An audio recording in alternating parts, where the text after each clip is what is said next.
we're going to be looking at the art and the magic of Schoolhouse Rock. Now, before we get into this coloring book, I just want to say, I don't own the rights to Disney. Disney is the one who owns the rights to all of this imagery. And as a result of that, unfortunately, I'm not going to be able to play the videos for you, but you can look them up on YouTube. That being said, let's get into the art of Schoolhouse Rock today. How exciting. This coloring book, I got it at Ollie's, as you can see, for $3.99. I thought that was a steal. You can get it on Amazon. The last time I looked at it, the price was $9.99. So if you want this coloring book, you can get it there. You can also get it at Ollie's. That's where I got my copy. You'll just have to check around and see where you can find the best price. It has 100 images to inspire creativity in it.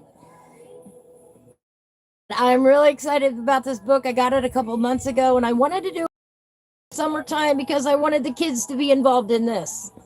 Schoolhouse Rock to this day is something that you can still teach your kids. Amazon's having a huge sale on books right now. Awesome. I love hearing that. I'm going to put my pencils aside for the moment. This is a double-sided book, so I did try to make it so you could see as much as you could. I'm going to go ahead and flip that open so the light doesn't reflect. Schoolhouse Rock. At the beginning here, it's got a nice history of the detail of how they came up with Schoolhouse Rock. Basically, what happened was one of the fellas in life realized that his son could memorize rock lyrics, but he couldn't memorize his multiplication tables. David McCall is his name, and he realized that his son couldn't do his multiplication tables, and he couldn't figure out why when he could memorize rock lyrics just fine, to all his favorite rock songs. In 1971, that's when this happened. 1971, if you ask me, was a great year. The very first song that they did is 3 is the magic number. That is where you learned how to multiply by threes. In 1973, January 6th of 1973, ABC started playing these 3-minute mini music videos in between the Sunday morning cartoons. And some of the most popular cartoons at the time were Super Friends, featuring Superman, Batman and Robin, Wonder Woman, and Aquaman. The Bugs Bunny Show, who doesn't love Bugs Bunny still to this day? Yogi's Gang, which had Yogi Bear and Boo Boo in it. There was a show called The Brady Kids going on based off of the TV show. I've never heard of this one, Goober and the Ghost Chasers. Lassie's Rescue Rangers, and Mission Magic featuring Rick Springfield. Who'd have thought, huh? Associate with Disney was the head of the ABC children's programming at the time, and he's the one that gave us the green light to get Schoolhouse Rock. There are 67 individual songs in Schoolhouse Rock. 67 of them. The one that always comes to my mind first, of course, is Conjunction, Junction, what's your function? What song comes to your mind first when you hear Schoolhouse Rock?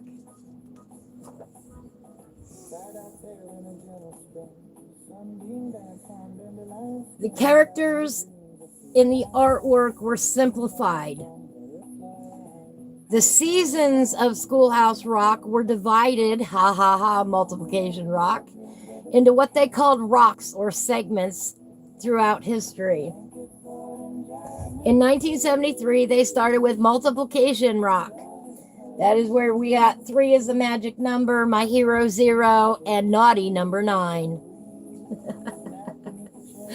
The interesting fact about the multiplication rock is that they never had a separate song for the numbers 1 or 10. They had them all the way. They had 0, 2, 3, 4, 5, 6, 7, 8, 9, 11, and 12. 10 they included in the 0 section. And then 1 they figured everybody knew who 1 was. And I think that's it's understandable, but kind of sad too. 2 by 2 came along with the Ark, of course. That is the best way to learn about, multiplying by 2s is how many animals were in Noah's Ark. So, of course, the coloring book captures that in these whimsical drawings that we have from the cartoons. 3 is the magic number. We got Daddy, we got Mommy, we got me. Together we make 3. Something like that.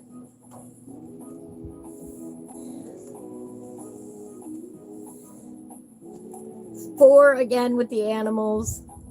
4 by 4s. I don't even know all of the songs, to be honest. There are 67 of them. There's where the 5s and 10s come in. Anyway, the series taught a generation all about different subjects in life. And I really wish that they would have kept it going and modernized it. I think kids today can still learn from Schoolhouse Rock. I think that it is a valuable bit of our educational history. And speaking of which, every single song lyric was approved by educational consultants before it was even taken to the studio. Every line got pre-approved by these consultants to make sure that they were accurate and that the kids could understand them. In 2018, the entire Schoolhouse Rock songs were added to the Library of Congress's National Recording Registry for being culturally, historically, and aesthetically significant to American history. It defined a generation, the Generation X. These are our babies. They're naughty number 9.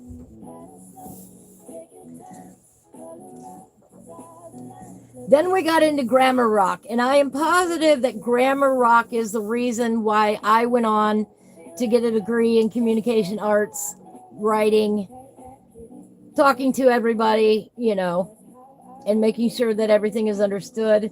Grammar rock really impacted my life. That's where we get Conjunction Junction from. Of course, I mentioned that because we love trains here on our show. Noun is a person, place, or thing. Who remembers that? Can you still sing that to this day? But the illustrations in the cartoons, they specifically made them so that they were easy for the kids to grasp immediately. They were hand-drawn with a comic book feel and loose whimsical line art to capture the kids' attention. They use simple, flat coloring. We've talked about this before. We've used, and that's the technique that we're gonna use today. With a bold and vibrant color palette to get the kids' attention immediately. So if you think ADHD was born, because of the internet, it was not. Schoolhouse Rock taught us that first. I do want to take a moment to say hello to everybody in my chat room. Hello, Sherry. Hello, Adele. Hello, Nikki. Hello, Black Widow. How are you today? We got the verbs. We got the adverbs. We got all the conjunction junction you would ever want. Our little conductor here with the train station and all the cars that were going by on the railroad track showing us how the conjunction words work. And, but, or. Now, it is significant to note that they did leave out some conjunctions from the song. They left out for, yet, and so. Those are also conjunctions. They also didn't touch on any of the subordinated conjunctions. They just basically focused on and, but, and, or in this one. They did get into a little bit of neither nor, but they really focused on these. I think one of them was milk and butter. I don't know. I would say peanut butter and jelly, peanut butter or jelly. There is a worksheet available on my Facebook page that covers this section. Talks a little bit about conjunctions. So if you're an educator, a teacher, or otherwise homeschool your children, there are some worksheets on my Facebook page that you can download and print off and go over with your kids. If you would like to do that, it's up there already.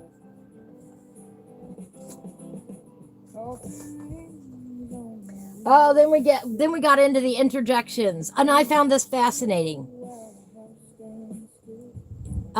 We still say yeah a lot. We still say wow a lot. But a lot of the things that I still say hooray. I still say yeah, or I still say ouch. I still say hey. I still say ah. Oh, I say eek. I say these words still in my everyday language, but a lot of kids these days don't know these words that were in the song.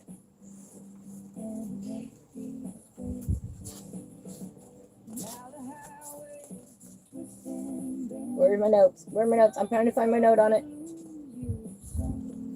There it is. Some modern day interjections that might be on this page if we made it today. Oof. OOF. Who else uses oof when they do something wrong? Bruh. Bruh. What's up, bruh? Welp.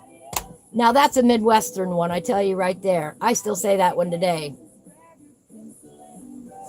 OMG. That's an interjection. Yikes.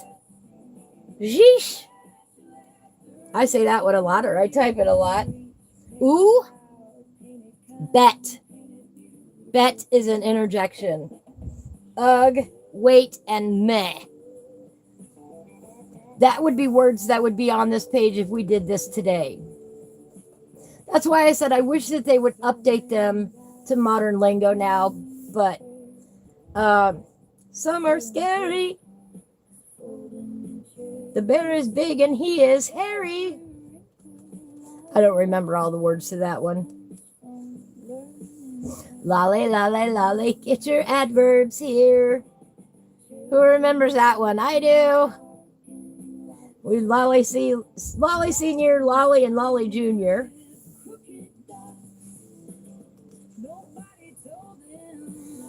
Where they were pulling out, they had said they had all the adverbs here. Get your adverbs here.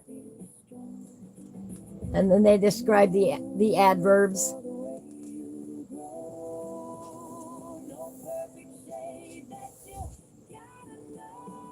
All the ly words. Pronouns. We, his, he, him, his, we, she, her, hers. Went through ours, theirs. That's how we learned how to differentiate between proper nouns and pronouns.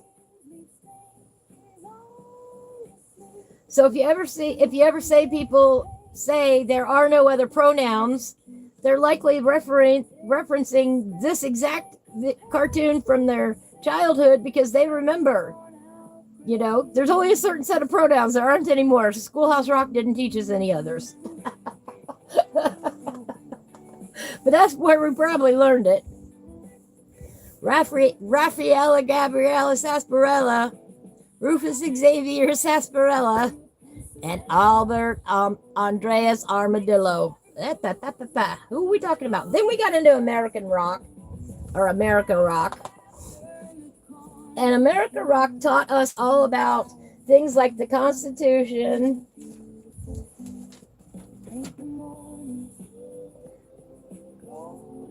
how to vote, what is a bill in Congress. I'm just a bill. Yes, I'm only a bill. And I'm sitting here on Capitol Hill. And I know one person, the artistic biker, has the preamble memorized because of Schoolhouse Rock. Many, many, many, many, many, many school children still listen to that one to memorize it. Talking about the 4th of July and freedom and fireworks and, you know, why we have the laws that we do. They went into some of our American history. They talked about all the great inventors that America has had.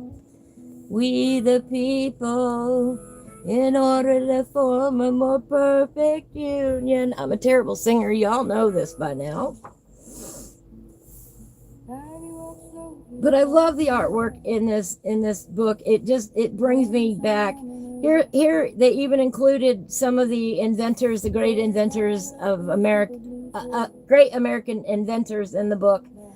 You know, everybody knows the telegraph by Samuel Morse, the airplane by Orville and Wilbur Wright. You know, that's where we learned these facts from history when we were kids as Gen X. 19th Amendment to the Constitution, giving women the right to vote. That was very important to learn. I'm just a Bill. Didn't you ever feel bad for Bill? Raise your hand if you felt bad for Bill. I did. Sitting there all lonely on Capitol Hill.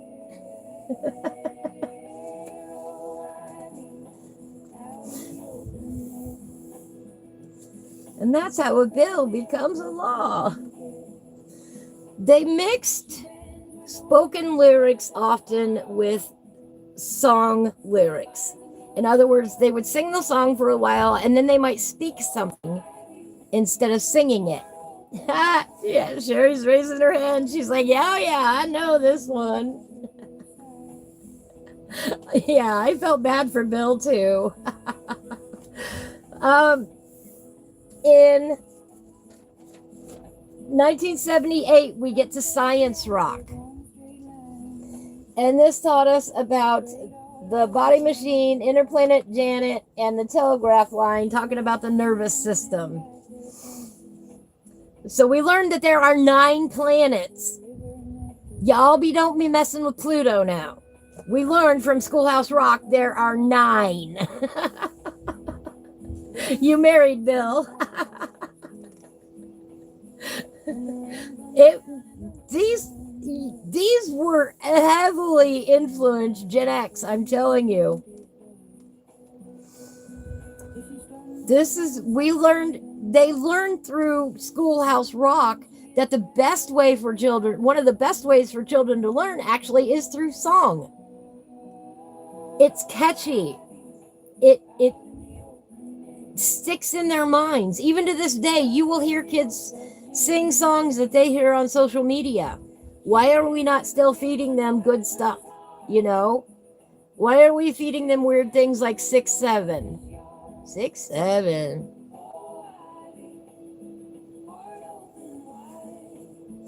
We learned all about electricity.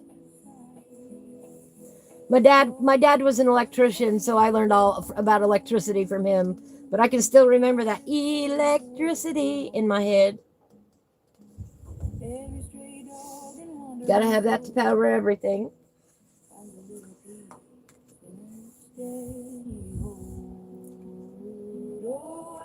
Yeah, ouch is right. There it talked about the nervous system with the telegraph line.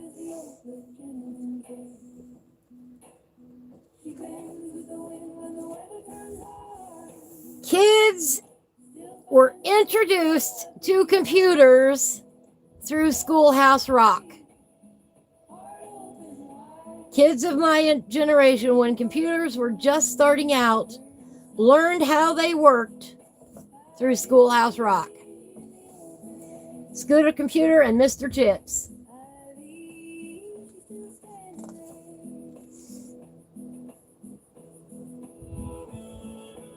And that actually is the end of the book here. The history does continue. The history of Schoolhouse Rock does continue.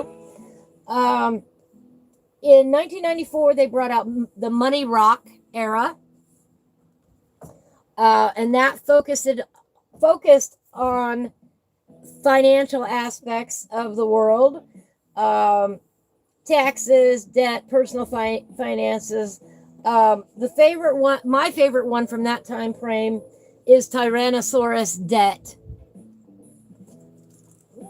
which I think is funny.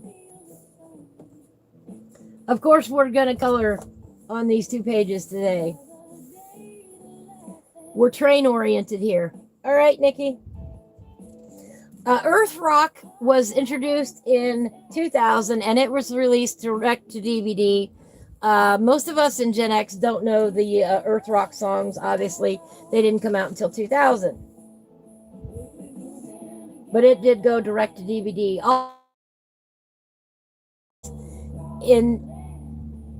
In Schoolhouse Rock, 67 of them.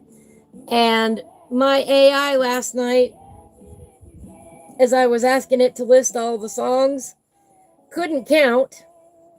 It kept insisting that there were only 64 songs. And I had to point out where the AI was wrong. That's my funny night last night. In 1996, a tribute album, Schoolhouse Rock Rocks, was released, featuring the 90s 90s alternative rock groups such as Blind Melon, Moby, and No Doubt. No Doubt is the only one that I remember from that. So that tells you a little bit about, the history behind Schoolhouse Rock. The slogan was catchy. Knowledge is power. How could any of us kids forget that? Knowledge is power.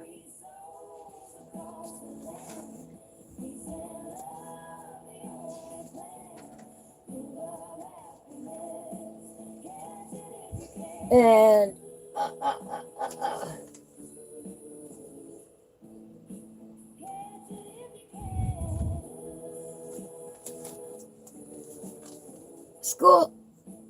I'm gonna now list off all 67 songs just for your information.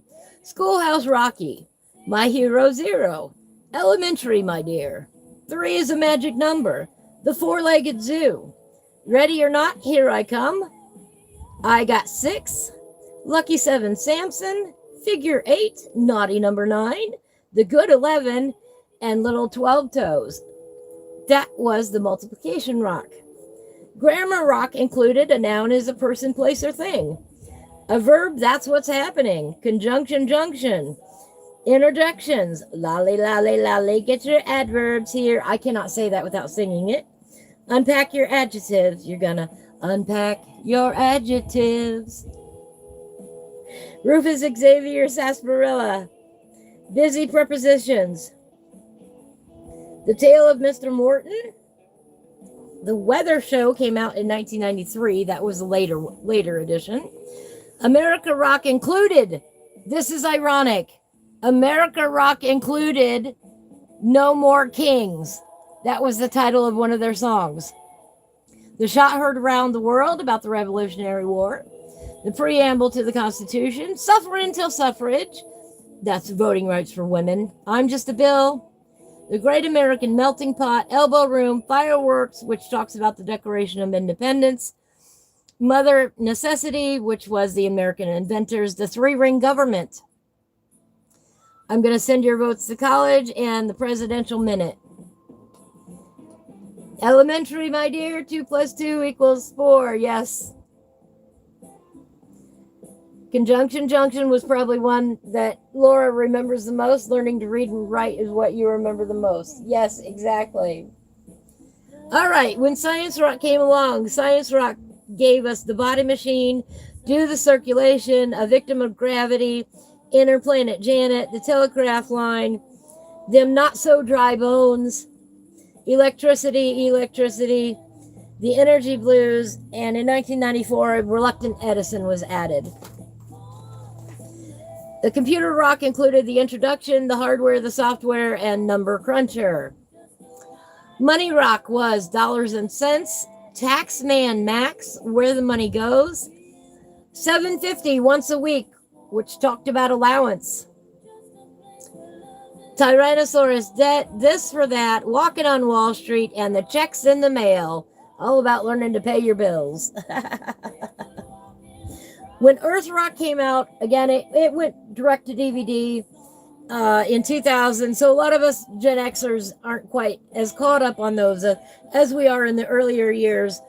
But they did come out with Report from the North Pole, The Little Things We Do, The Trash Can Band, You Ought to Be Saving Water, The Rainforest, Save the Ocean, Fat Cat Blue, The Clean Rivers Song, A Tiny Urban Zoo, Solar Power to the People, Windy and the Windmills. Can anybody guess what that one was about? Don't Be a Carbon Sasquatch, and the 3 R's, Reduce, Reuse, Recycle.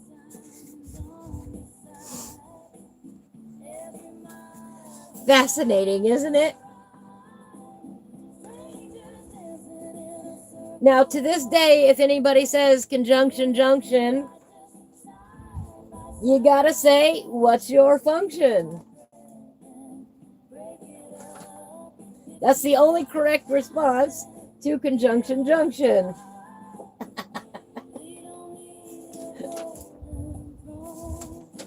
All right.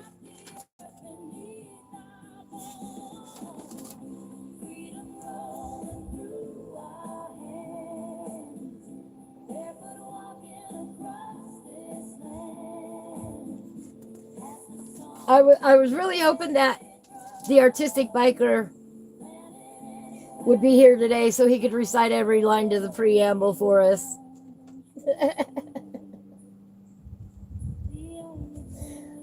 Anyway, the one line from Tyrannosaurus Debt that caught my attention was, "It feeds on just the interest. Its appetite is wet. It never ever stops to rest. Tyrannosaurus Debt." I thought that was a cute lyric. Okay, so let's talk about color choices when we're coloring in Schoolhouse Rock. They used the simple colors and they colored them flatly and then animated the characters. Coloring flatly means they were colored without shadows or highlights. This is the coloring that one thinks of when you first start out coloring and you don't exactly know what goes where or who does what on the page. It is what children often do, which is why we invited them to come along today.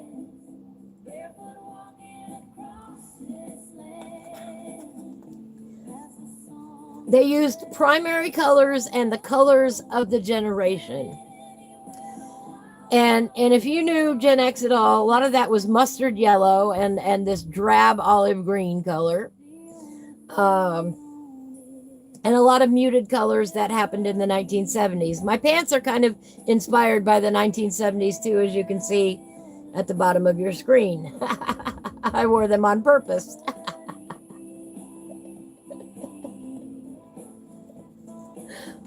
So I thought I'd start off with this little conductor dude.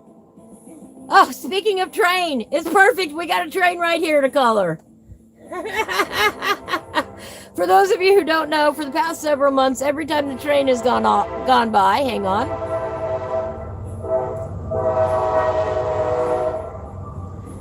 We have stopped whatever we were doing and we got out Kirby Roseanne's Imagimorphia and we worked on the train picture in there 10 minutes at a time to prove to you that 10 minutes is all it takes to get into the joy of coloring and to finish a Kirby page at the same time. A lot of people are overwhelmed by Kirby. You have those same pants? They're awesome. No, this book came out in 2023, but the videos it references started coming out in 1973.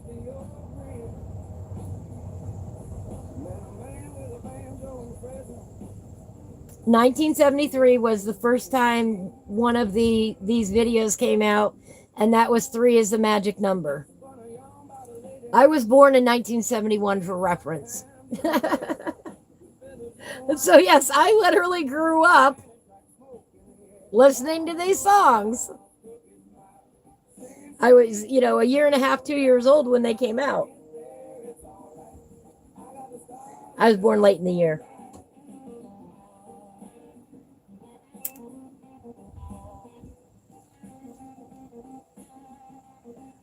but they also helped reshape the way children learn and children are taught to this day.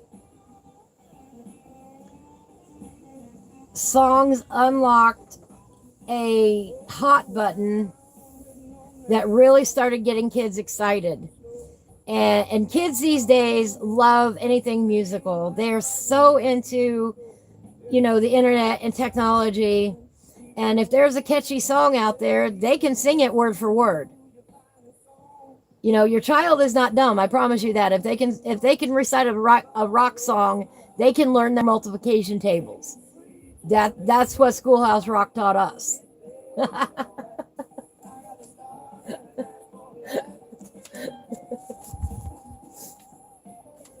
Just play them some Schoolhouse Rock and they'll have those multiplication tables down in no time. Anyway, so I'm going to start off today with some True Blue. Where's my True Blue? Nope, not that one. From Prismacolor. We're going to start on his hat.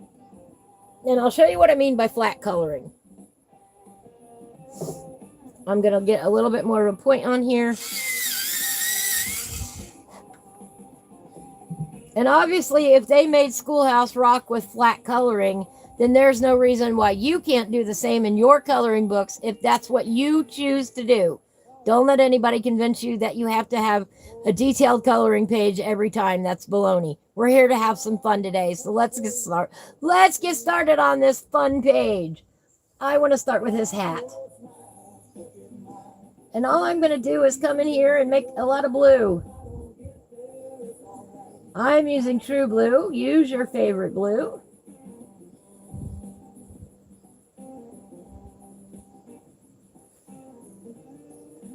And what you do in flat coloring is you put a steady amount of color in one area and you make sure it's even, it's not splotchy, and then you move on. I'm done with that piece. Okay, cool. I usually do back and forth when I'm doing flat coloring. I do a back and forth stroke. And I don't use a super sharp tip. Nobody needs to be extra pointy here. I just go straight flat on. I kind of color recklessly. I don't care if it's perfect or not. I get it mostly done.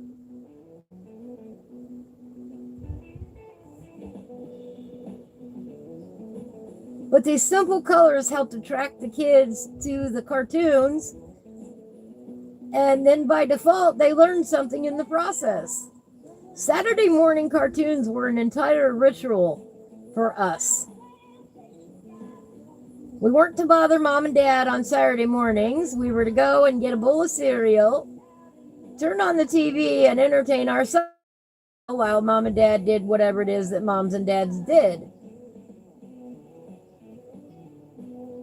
The most important thing was that you stayed out of mom and dad's hair, and if they were still asleep, you did not wake them up. But you were allowed to go and turn on the TV and watch Saturday morning cartoons because, of course, you didn't have school then. There we go. The one thing about flat coloring is you will often kick up a lot more debris than you will if you are doing precise or layered coloring. So don't be afraid to get out your fluffy dude and fluff the debris away as it builds up.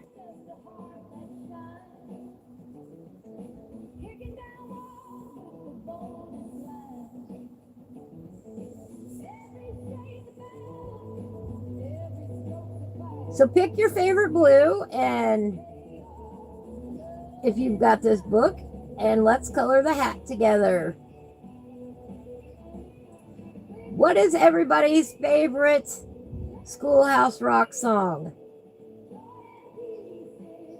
I am rather fond of Junction. It is the one that sticks in my head the most, I promise you that. The fact that it's, got trains to demonstrate the concept is not lost on me. The irony is not lost. We have a member who is an expert in trains. He knows everything there is to know about trains. If he doesn't know it, he'll look it up for us. I love talking to him. He's a walking, talking encyclopedia about trains.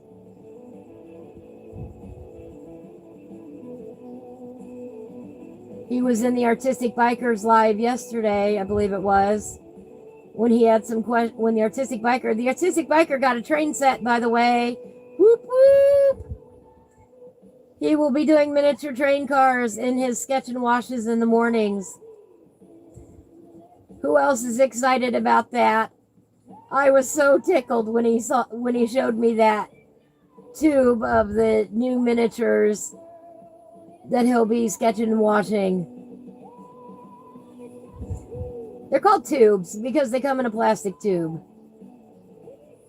Everything that he draws is a little miniature, a random object from the Random Object Randomographer.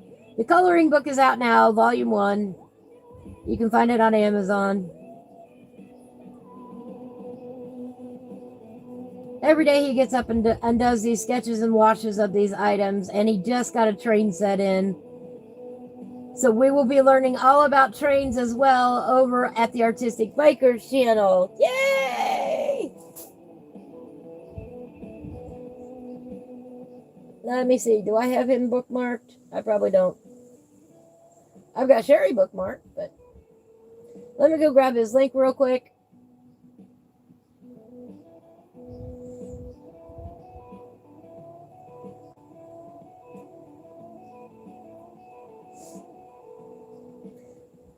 So if you don't know who he is, I talk about him all the time. So I don't know how, if you're a regular here, how would you not know about the Artistic Biker? But for those of you new, or maybe just be watching out there, there is a link to the Artistic Biker. Every day he gives the 9 fun facts about an item. He sketches it, he draws it out, he colors it with watercolor and ink. Fascinating show. Highly recommend watching him if you can. Especially if you're an educator, you'll probably learn something from one of his shows. You can show the kids in your classroom or in your homeschool his videos. They are highly appropriate for kids of all ages and adults too.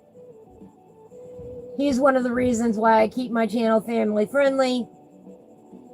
Not to mention, we do have a lot of kids that watch this channel in spite of the fact that this is adult coloring. Kids can learn too.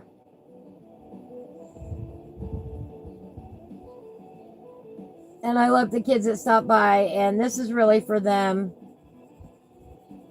Especially my younger audience. The youngest one that I'm aware of that watches is 7.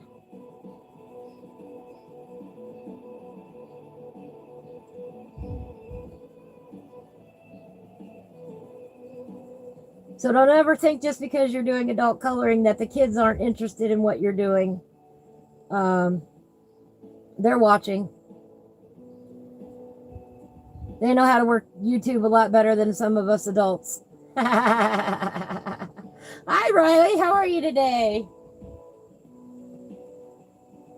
Oh, welcome in. Welcome in. Good. I'm glad to have you here today. What do you love to draw and color the best or the most?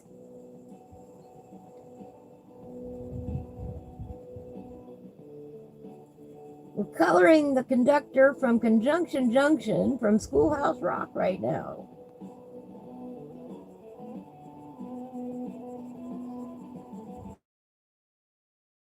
This is a great book for all ages. I mean, if you want to get in here and reinvent from the cartoon and make it highly detailed, you can do that. But we're just having fun today. We're putting some blue down, you know?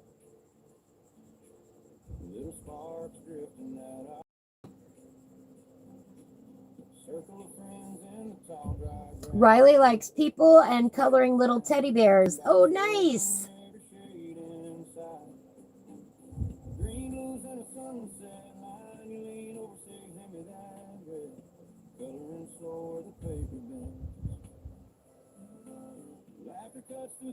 I like a good teddy bear. I'm not.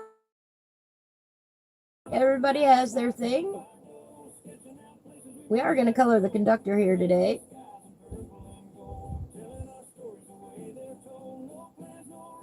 But we're going to keep it simple. You know, coloring doesn't need to be complicated.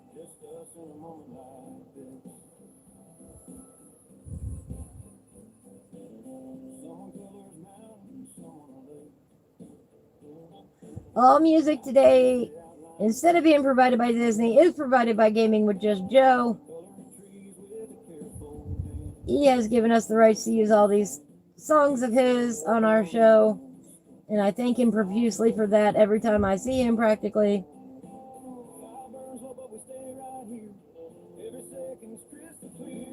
There we go. And just like that, now we have a blue hat. How fun is that? Ha ha ha.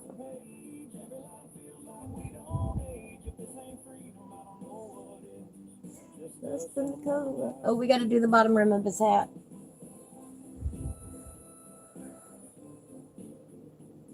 This is part of his hat.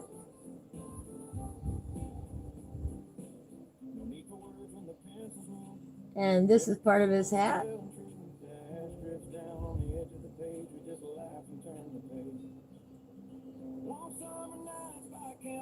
How he's holding that on his head, I have no idea. I guess it's magical super glue. Lilo and Stitch. Oh, you know what? I have a pair of Lilo and Stitch tennis shoes.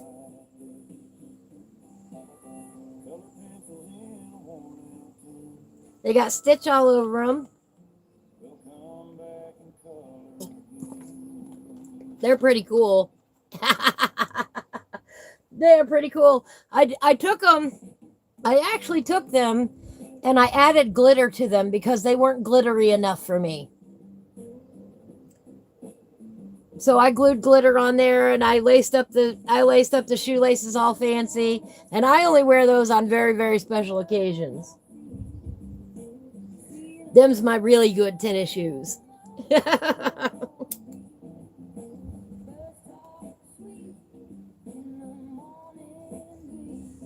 You know, as artists, we often decorate other things in our lives besides our art.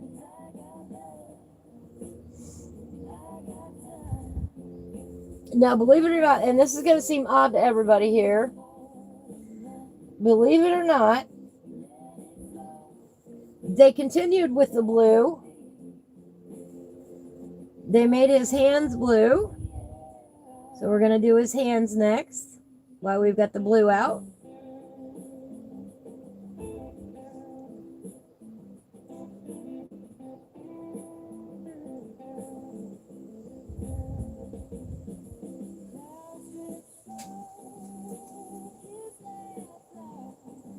And again, all we're doing is putting down one solid color. We're not doing anything else. The hat is done. We're not adding anything more to it. That's it. That's all we're doing. Flat coloring is very freeing. You don't have to put in all the friggin' details if you don't want to in your coloring books. You know, and this subject matter to me really dictates that we follow the style of the era. You know, you don't have to pick the exact colors, but I think coloring it flat is highly appropriate. Like I said, if you want to get in and do all the shading and all the details and transform it, you can. Nobody's going to stop you. They're your coloring books. You can do what you want in them. But for me, does it make sense? Yes, absolutely. Would this be a great beginner's book? Absolutely. This is a great beginner's book. If you're new to coloring. You've got reference images. Yeah, he's very unicolor. You've got references galore on the internet for all the images that are in these books. You can look them right up. Google will help you. You can even talk to Google anymore and say, hey, Google, bring me this up and show me what they look like. And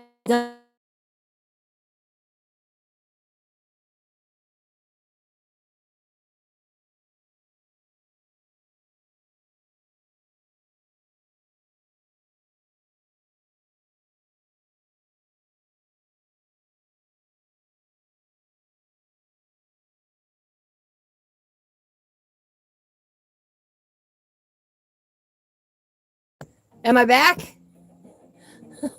Am I back?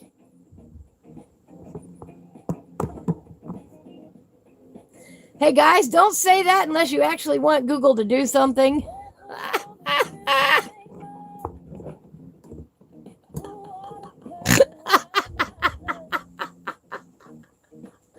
Sorry about that hiccup.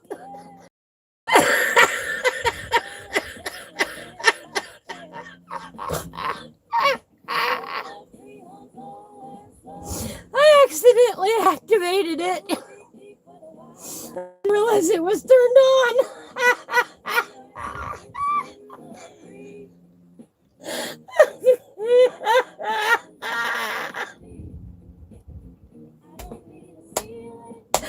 I didn't realize it actually. Yeah. I didn't realize it was actually activated. Yes, on my phone. I was just talking about the fact that kids can say those words, and apparently adults too, even before they can spell. Kids these days are smart. They can use the internet for anything they want because there is now that voice capability. We didn't have that back in the 70s, okay? If you wanted to change the channel, you physically had to get up, go to your TV, and turn the knob to one of the other two channels that were there. There was only CBS and NBC at that time. It was later on that PBS and WFFT, Fox came along. But when we were kids, ABC, CBS, and NBC, that was it. 3 channels. Yeah, I thought for a minute it was my TV too.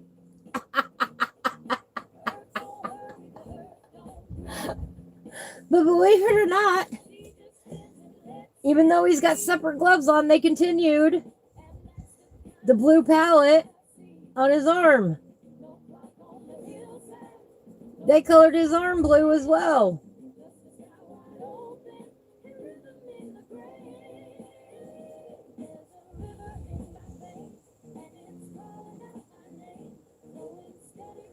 All right.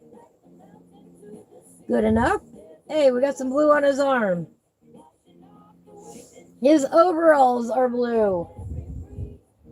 And what's funny about this drawing is that he's got one suspender here, and he really just barely has a suspender over here.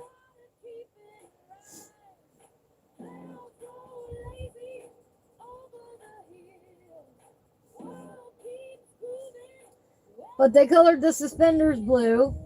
They left a little white, but for the most part, this is what they did.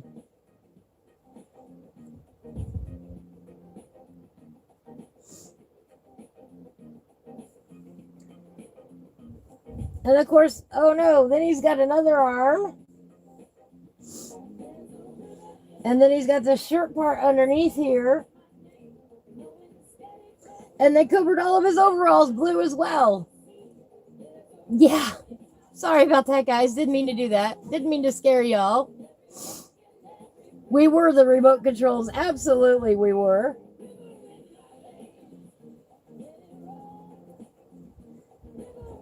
They did not even bother coloring the star on his glove a different color. It was blue.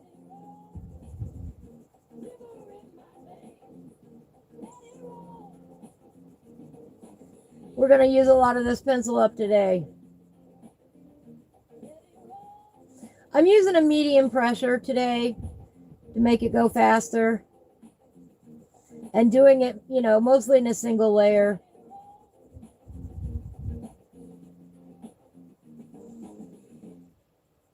If it's too hot, be careful. Don't push down too hard because, Your pencil is, especially if you're using Prismacolors, is very, very soft in warmer weather.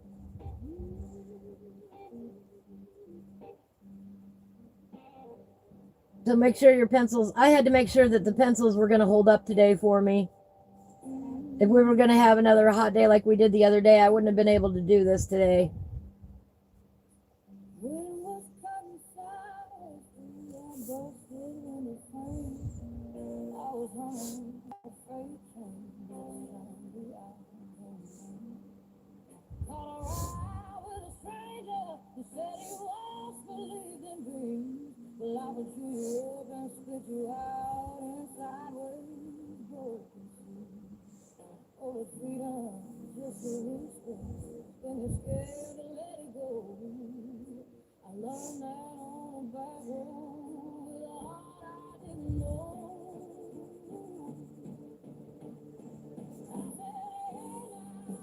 I colored his shirt blue.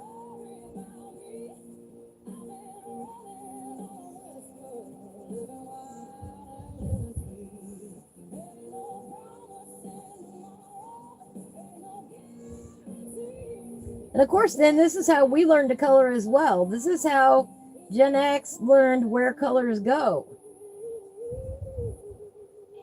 We copied what we saw on TV.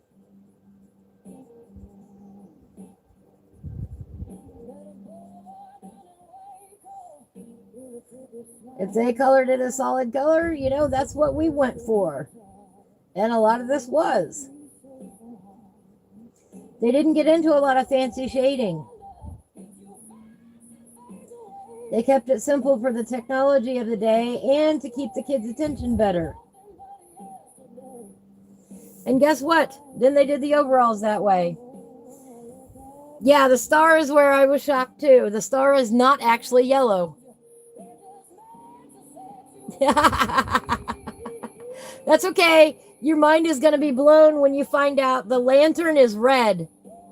It's a red light. Anybody want to guess why?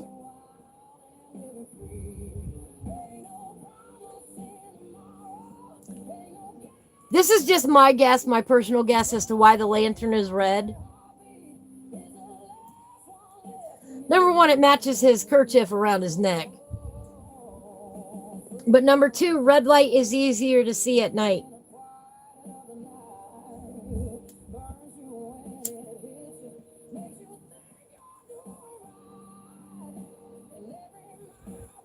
But yes, this lantern here actually is a red lantern. It is not a yellow lantern. It does not emit yellow light. So then they continued coloring in blue.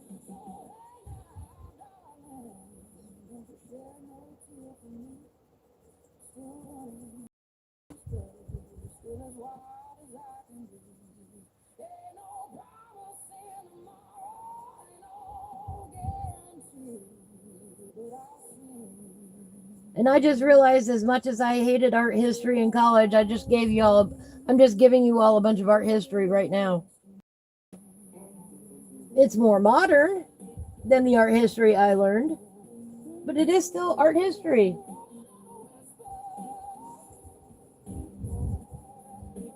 You know, you think the internet of today is bad. Back then, you know, we had a television with 3 channels.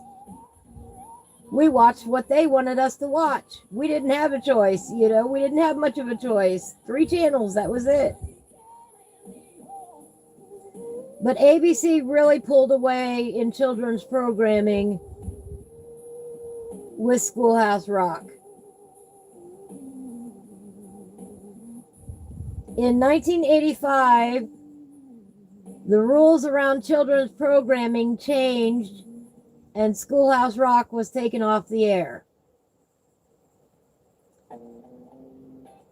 In 1993, Gen X missed Schoolhouse Rock so much that we petitioned ABC to bring it back, and it did in reruns.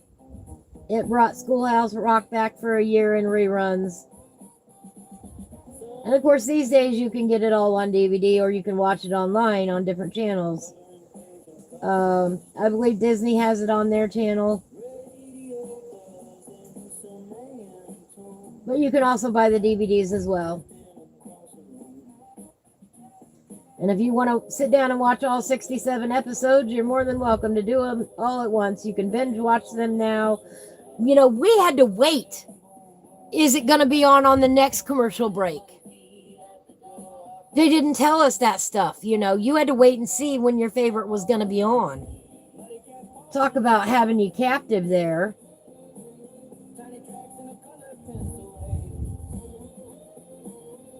We couldn't just look it up on YouTube.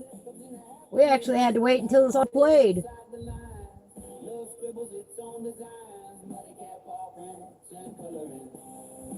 But that is one of the ways that ABC gained a lot of children's programming and got the upper hand on the other two stations, was because of Schoolhouse Rock.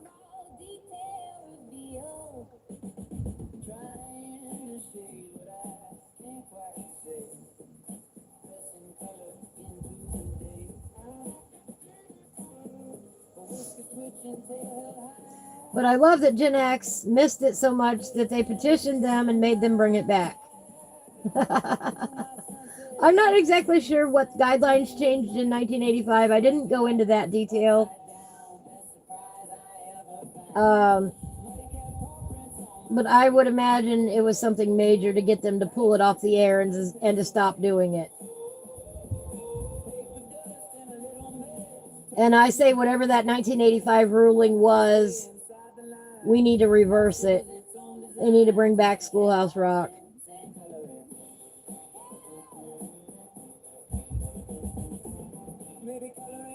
They need to make more episodes. They need to update it with modern visuals and modern words, like I pointed out, so that the kids of today understand in their language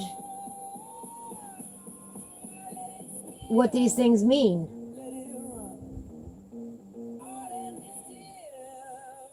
You know, my mom has told me I've been a teacher all my life. I just don't do it in the public school system, and that's very true.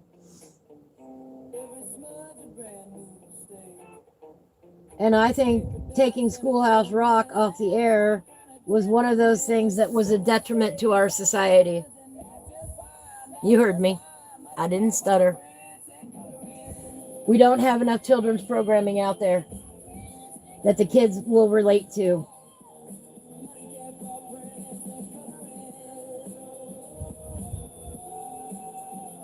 They're fed a lot of junk instead and not a lot of learning.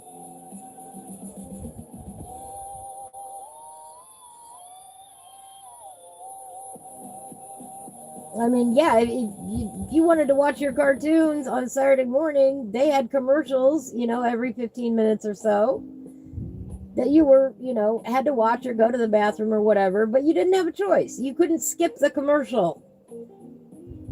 It's not like YouTube. There was no such thing as skipping commercials. You could walk away, you could turn it off, but you couldn't skip it or fast forward it. It was what it was.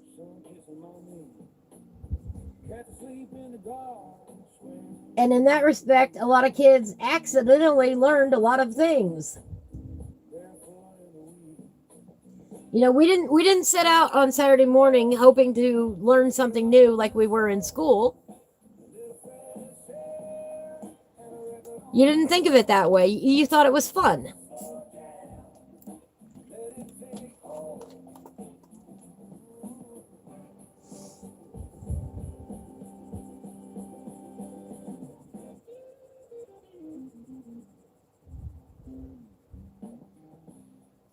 They had very distinct visuals.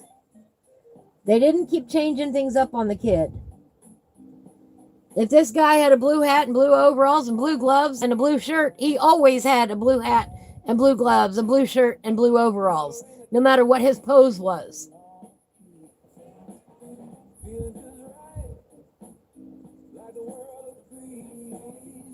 The illustrators back then must have gone through a ton of pigment, so to speak, when they were doing their mock-up boards. But it also made them easy to draw and replicate.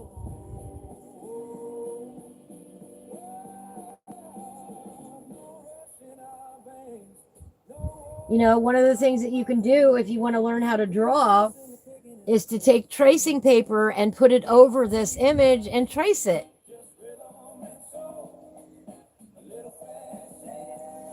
Laura is a teacher, and she says children's programming rarely has teachable components these days. It's nothing like this, and I don't understand it. I don't either. Why did we lift the requirement? Why did we not keep the stipulation that all children's programming must have educational value?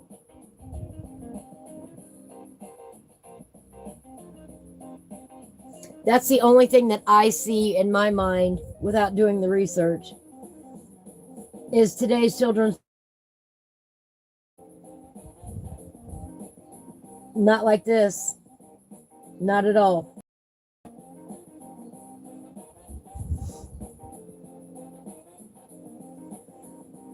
I know that on YouTube, if you have children's content, which I do have some children's content on my channel, I read books to kids. I haven't done one for a while. I need to get back into it. But you do have to follow certain guidelines in order for it to be shown on the YouTube Kids app.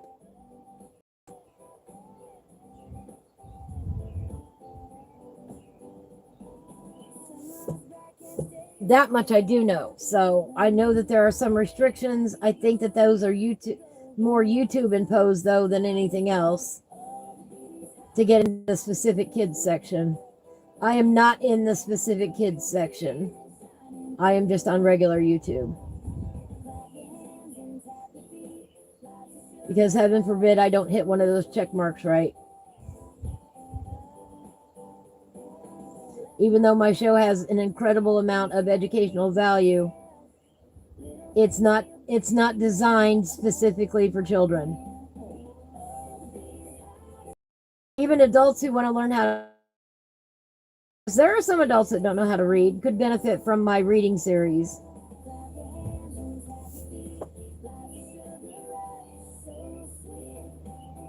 And I know that in my highest audience for reading is in it or not. My reading videos go out to more people in India than anywhere else.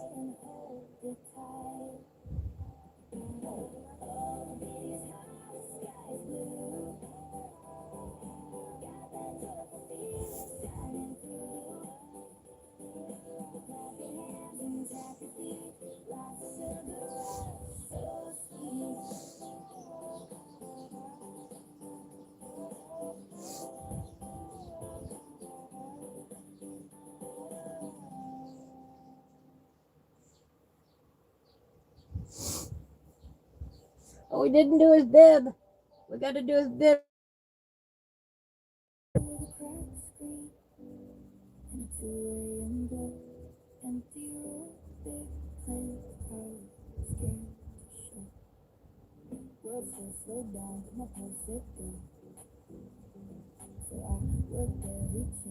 But it absolutely set the tone for an entire generation of kids.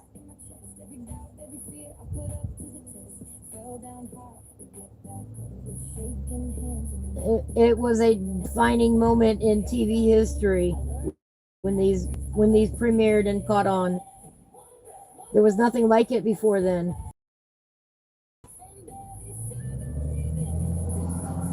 They were the early music videos of the time. They were before MTV. Maybe MTV got its idea from Schoolhouse Rock. I don't know. The Schoolhouse Rock MTV. And now MTV, I think, is off the air. Y'all are missing out, I'm telling you.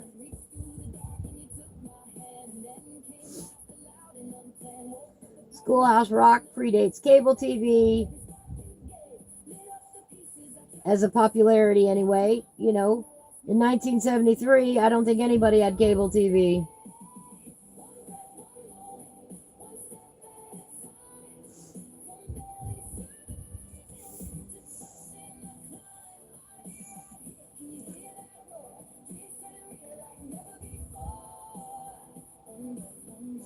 And believe it or not, you know how I said it at some points in, oops,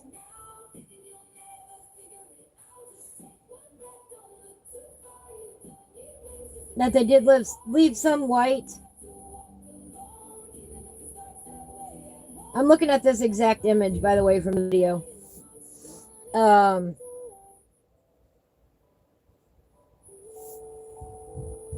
These right here were left white in this shot. Yeah, I absolutely think they should bring Schoolhouse Rock back on TV. Oh, sorry, gonna sharpen this pencil.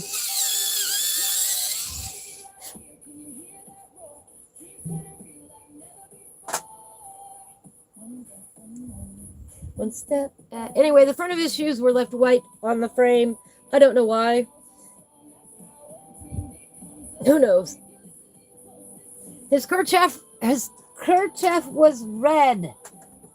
Kerchief was red. I think I'm going to use crimson here. Again, single color. Pick your favorite red.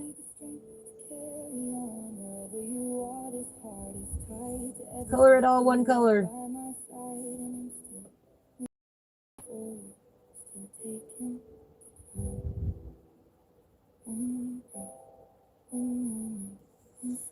Artists of all abilities use references.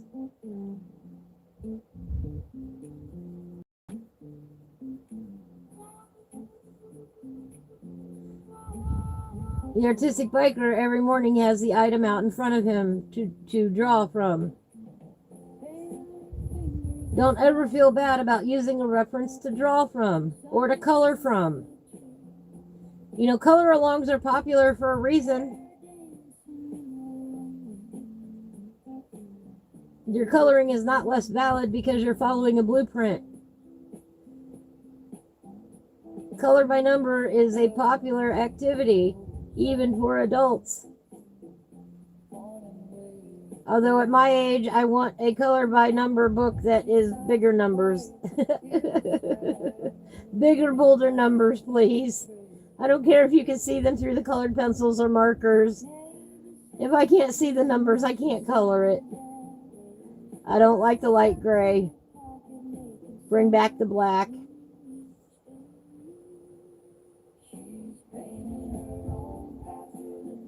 Bring back legible numbers in the books, please.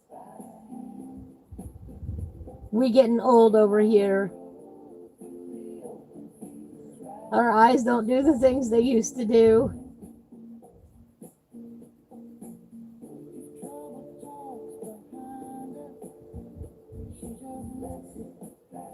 They used repetitive colors. You know, I talk about using repetitive colors a lot. It is not a concept that I made up. I didn't just pull that one out of, out of thin air. It works because it helps you remember what the item is, and it helps isolate the attention to a certain item.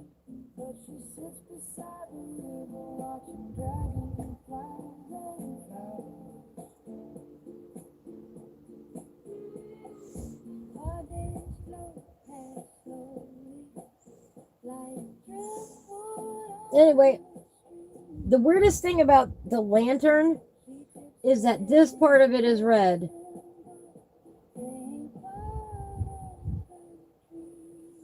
And it looks to me to be the same red that's on his kerchief.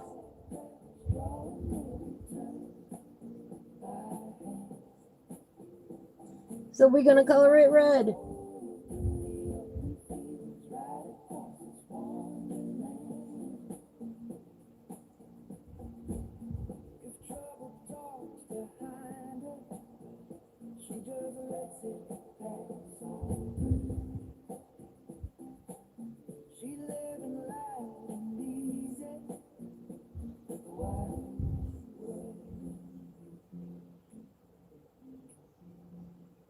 Who knows why they picked that color, but they did. Maybe she'll stay right here. Either way, it keeps going.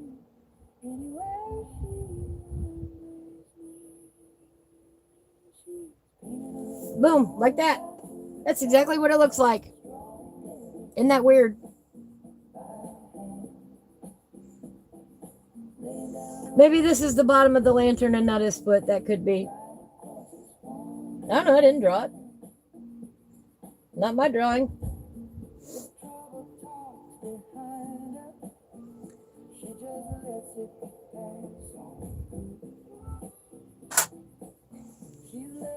Take a break, roll your shoulders, shake out your hands. We've been coloring for an hour now. Put the pencils down for a moment. Stretch out. The last thing you want to do is get cramps from coloring. Wiggle your neck. Tap your toes. Get up and stretch if you need to. Stretch out your legs.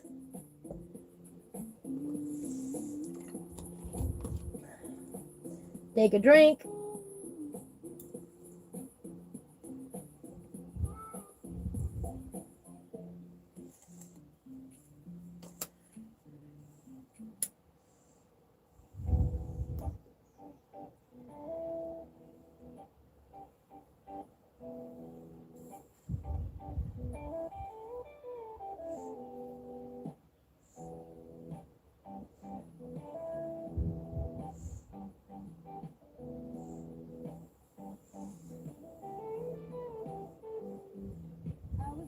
When we look at the original video,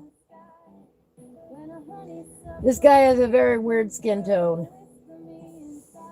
He's kind of yellowish beige color, and it appears that he's bald-headed, but it also appears that he's got hair at the same time.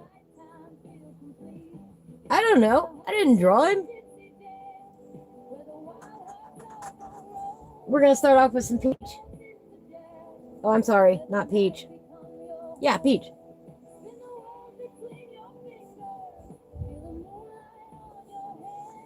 Again, I didn't draw this dude. We're just coloring him today. Trying to stick with the historical reference that we have here as to what color he was.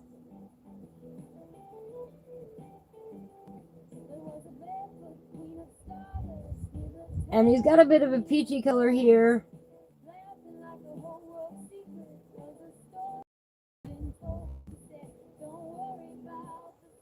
Again, it's your page. Do what you want on yours. I'm just telling you historically as I try to match up colors here what I'm doing to match the history of the page. And then I would imagine this has to do... Yeah, he's got two hairs on it. All right, the artistic bike. I can't art along today, but I can watch while I dance for my corporate sponsors. Yes, Junction. And I told them, you know the preamble because of Schoolhouse Rock. I brought that up already. That's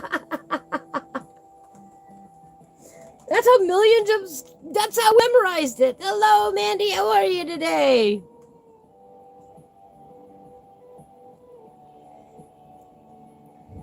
Ivy Pearl is just a bill. I'm just a bill. Yes, I'm only a bill. And I'm sitting here on Capitol Hill. Right? Exactly. These are ingrained into us, I think, as Gen X people especially. I think that there's no way around it. We're gonna switch over to a light peach right now. I don't think there's any way around it.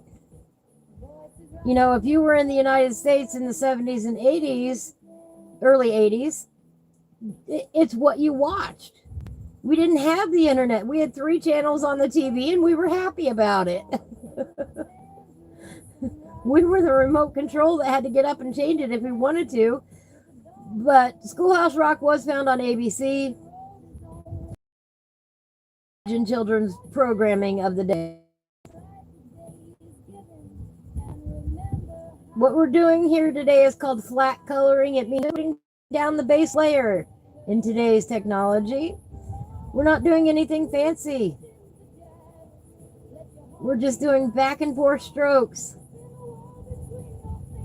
I was going to pull out the markers for these, but I really don't have a good peachy marker. There's the train again. It's appropriate that we're doing a conductor right now. If you're watching from home, now is your chance. Get out your coloring book for 10 minutes and color along with us.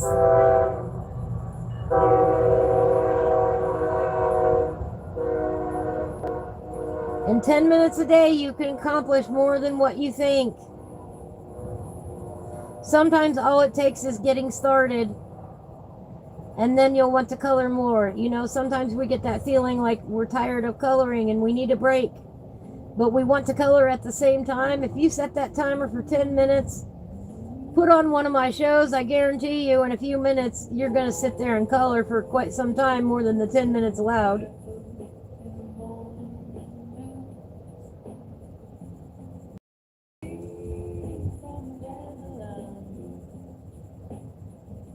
Be kind to yourself. Put yourself in the mood for coloring. Don't wait for the coloring mood to come to you.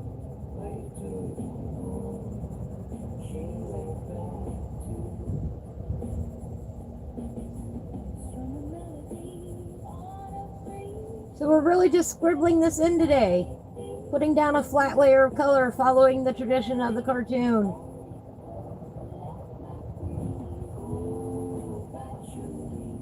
Quite frankly, it's very freeing. But this guy just wasn't peachy. Oh no, they had to be weird.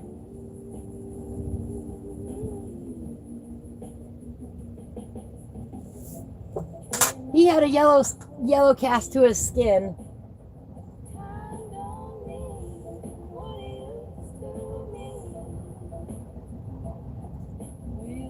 Yes, and when the wide world of sports came on, we went outside and didn't come back in until the streetlights came on, right?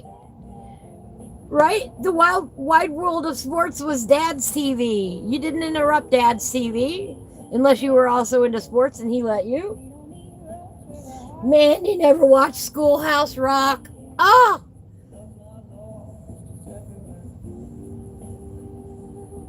I know you're a bit younger, but oh, Mandy, it hurts me. He had a weird yellow tint to his skin. So we're just gonna throw in a little bit of canary on here and blend it out a little bit.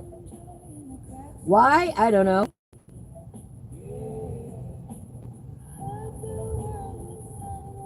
Maybe this is why. Maybe Schoolhouse Rock is why I think people are colored weird. But in actuality, his skin color was more like this.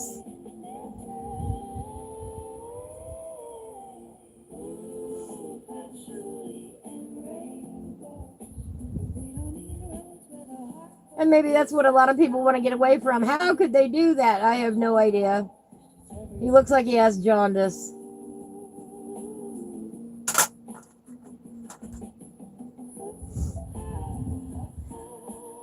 But that was the color of the day.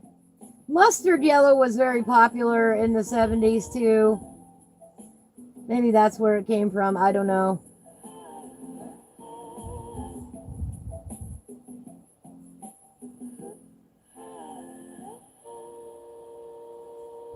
We the people, in order to form a more perfect union. Y'all don't remember that? That's about all I remember of the song, actually.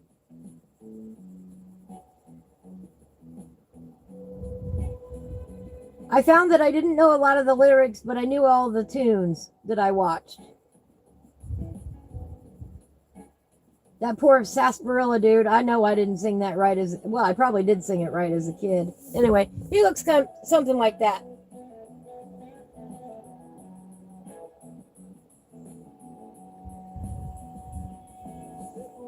And voila, he's done. We're not going to do anything else to him. He's done. Put down the pencil. Yay! All right, but we are going to put in the caboose here. And where is Joe? Why is Joe not here today? I'm just kidding. Joe, I hope wherever you are, you're doing well. And again with the train card. The train is red. Guess what? We're going to color a whole lot of red.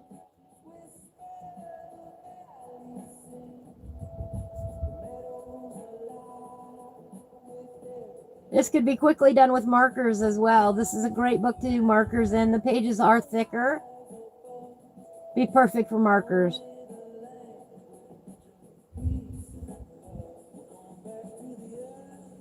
Of course, we go right in the margin here. Best we can anyway.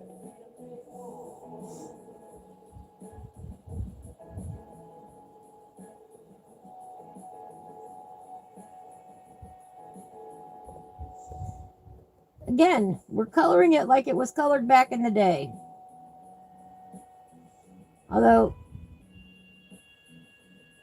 they did videos a lot different back then.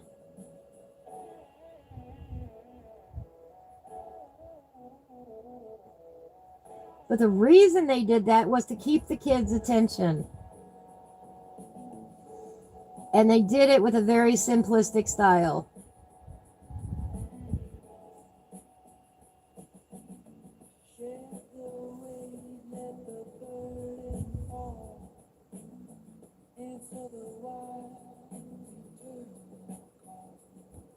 We're not going to try and get every bit in the margin.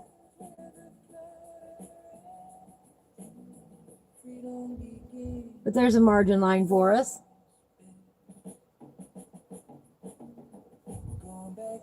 Again, you don't need super sharp pencils. Dull is fine for this.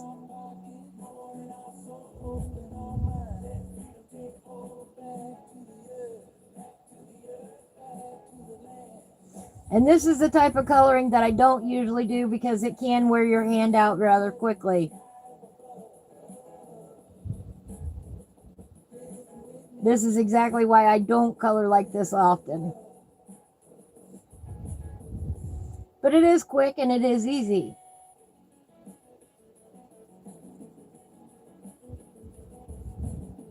But these days, if I spent all day like this, coloring like this, my arm would give out on me real quick. I cannot do this simple coloring all day long. Kills my arms.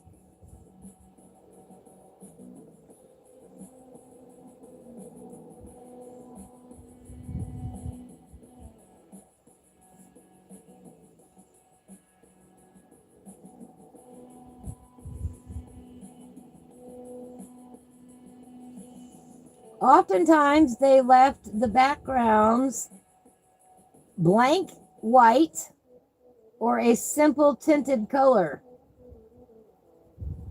Very faded. They didn't do complicated backgrounds. There wasn't stuff going on back here to detract from what was happening. It allowed the kids to focus on the action.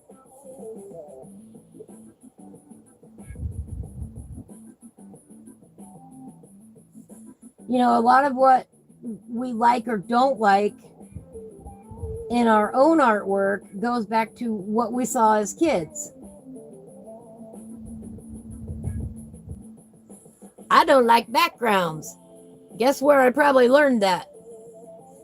Share the book. Awesome. It's a great book. It is. You and X would have a great time coloring in it, I think. I don't get paid for saying that either, you know. And in case you're wondering, there's literally nothing in this corner over here that you can't see. Literally nothing. All right. That's it. That's the entire illustration that we're coloring today. Well, we're going to color this other page too, but on this page, there's literally nothing over here. You know, a ground. Which is why I was wondering if Joe was here today, because if so, I was going to throw some black in there just for him. I may as well. I might do it anyway. just so I can show him later. Hey, look, I used the black pencil. Y'all know I don't pull out that black pencil very often. I might do it today.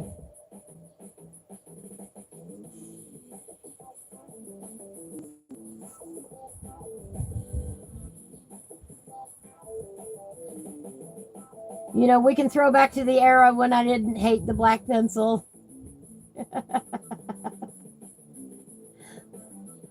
Like I've said before, I just think that there are so many other better color choices of dark out there than black. So I don't use it very often, except for in specific instances for a specific purpose. This would be one of those instances.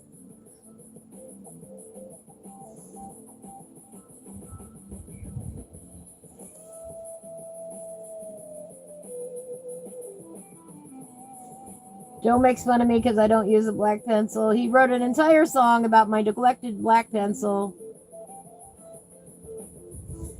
My black pencil had been neglected for so long that it had wax bloomed itself. So if you haven't pulled out your Prismacolors for a while, you might want to check for wax bloom before you actually determine that that's the real color. If I'd have gone by the pencil tip, I'd have sworn to you that that was a gray pencil. That still cracks me up. I still can't believe it did that. That's how long it had been since I'd used it.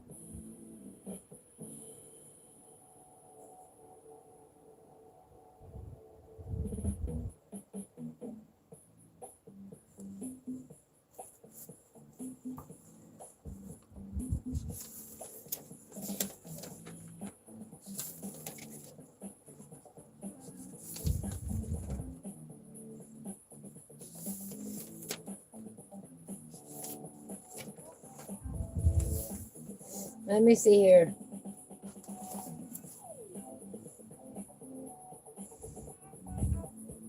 We talked about, electricity. When you're in the dark and you want to see, you need electricity. The wheel itself is silver. This is actually a silver color, and then I was just going to make the ground black. Silver, gray.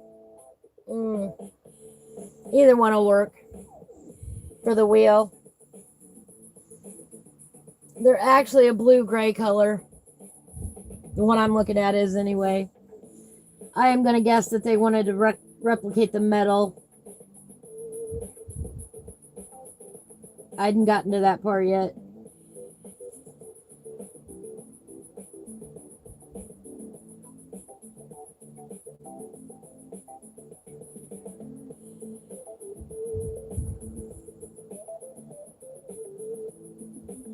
I actually just might use warm gray, and maybe I'll use. I think I just might use warm gray on it. My warm gray 50.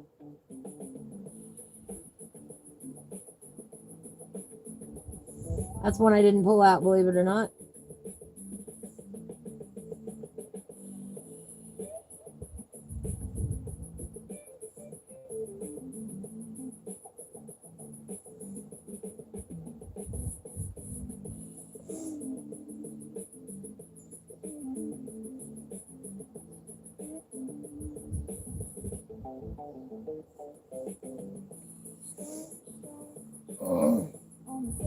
Oh, by the way, conjunction, junction, what's your function? The next line is, does anybody know?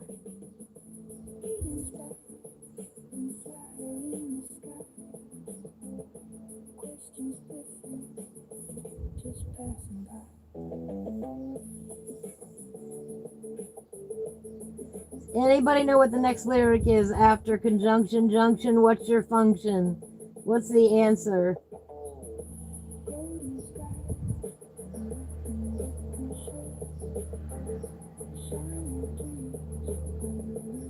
Everybody knows the first part.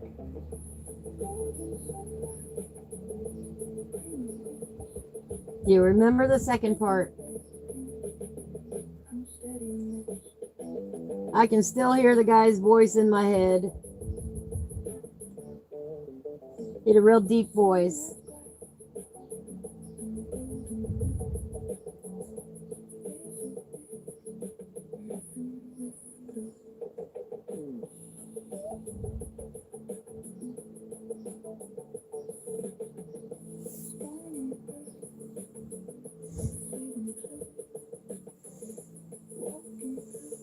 And it was ironic the way that they said it.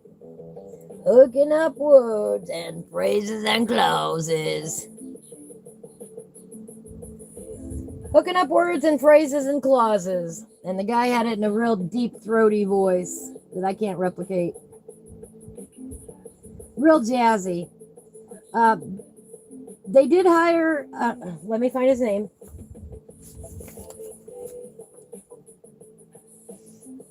Did I write it down? Jazz pianist, composer, and vocalist Bob Dorough is who did most of the music for Schoolhouse Rock.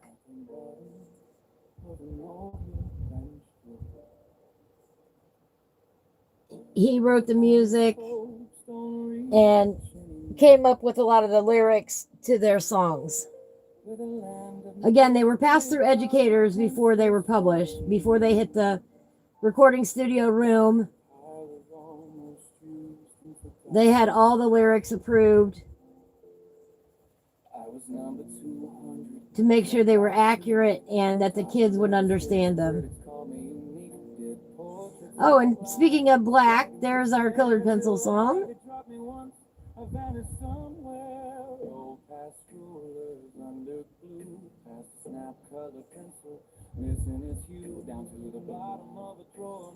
See, I have to write these things down because I don't have them memorized.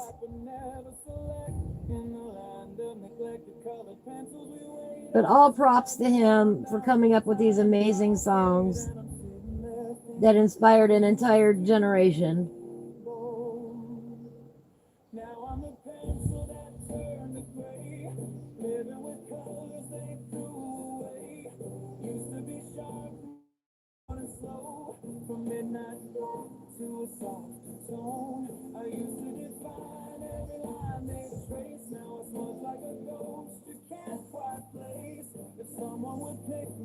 Cool breeze, exactly. Hooking up words and phrases and clauses.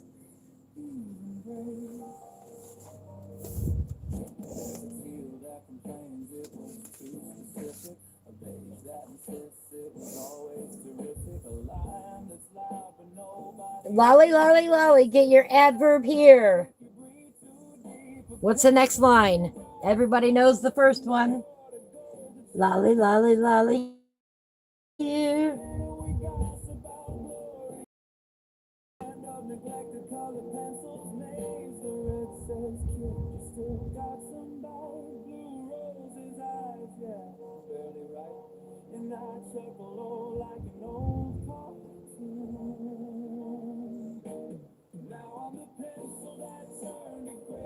Or at least the line that I am thinking of tells you what an adverb is.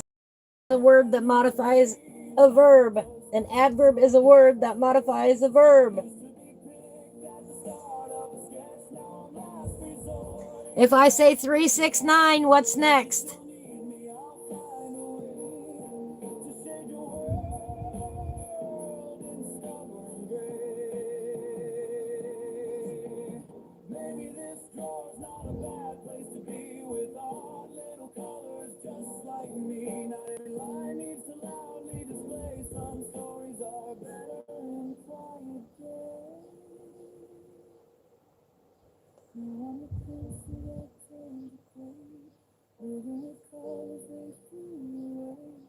Not every story needs bold display. Some need a quiet, thoughtful gray. I may not dazzle, I may not shout, but I fill the spaces they leave out. So open that door, don't turn away. There's magic hiding in the hollow. 369, the goose drank wine. I don't think that was in there. Was it? Maybe it was. Maybe that's why they were taken off the air. 369, 12, 15, 18. That's the magic number 3. That was the song that started it all. Teaching his kid how to multiply 3.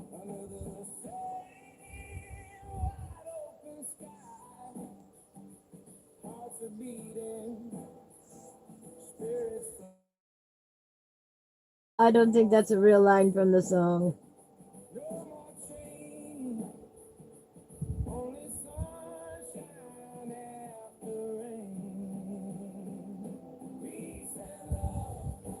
The inner planet Janet taught us there were 9 planets in the solar system. We're not backing down. Pluto, we love you. We're not going to let some scientists take it away from us. You are included in our love.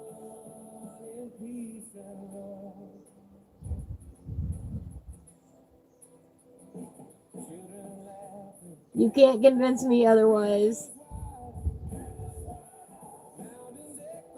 I learned it on Schoolhouse Rock that way.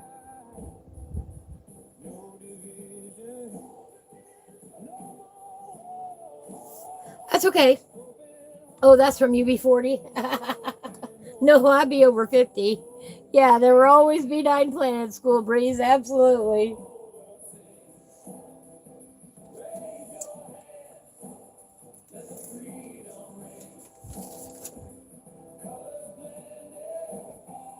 Inner planet Janet, she's a galaxy gal. A solar system misses from a future world. I don't remember how that one goes. She packs her hot rocket with a pocket full of stars, and she goes flashing past Jupiter, Mars, and Saturn. That's so wrong. I think that one got written down wrong. I think that one's Jupiter. I think I wrote it down wrong.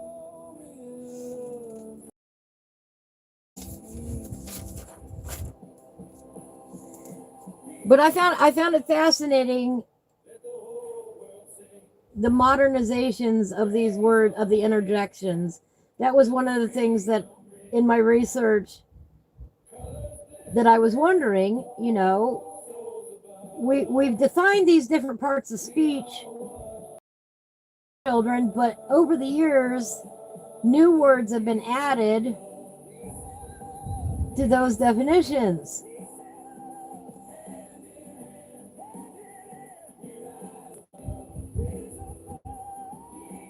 And the one that got me was bruh.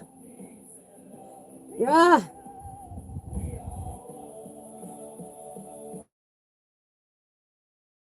Say that.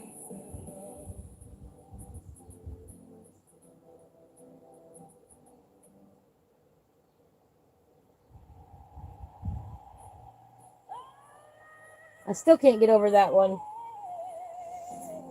I'm guilty of using meh a lot, MEH, when somebody asks how I am. I'm meh. I'm not good or bad. I'm just meh.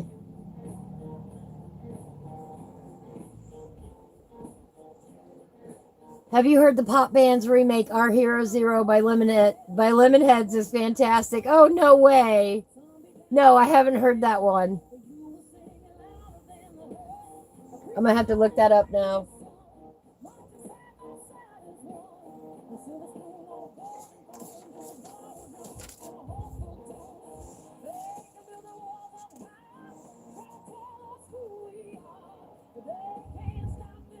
The conjunctions that they focused on were and, but, and or. The song leaves out for, yet, and so. I believe they talk about neither nor and either or in the song too.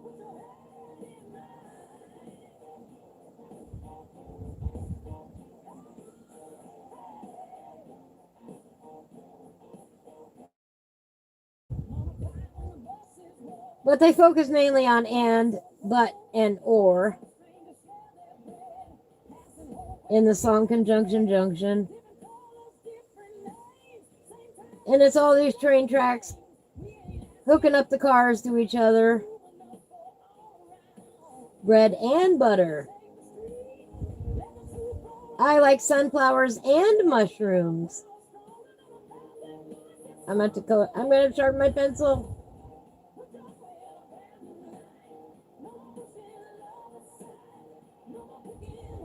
I love sunshine, but not rain.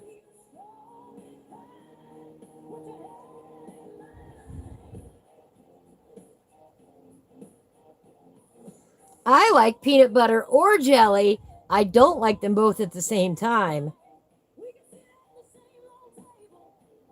Am I weird that way? Who knows?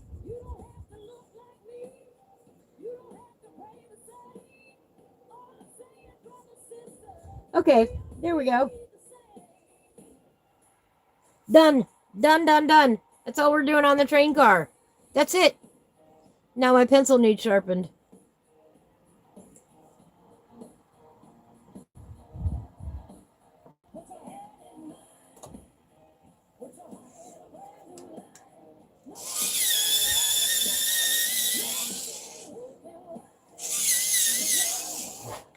All right.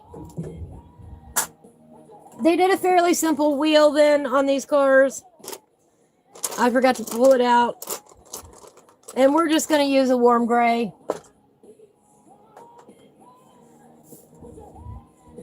We're just going to use a warm gray here.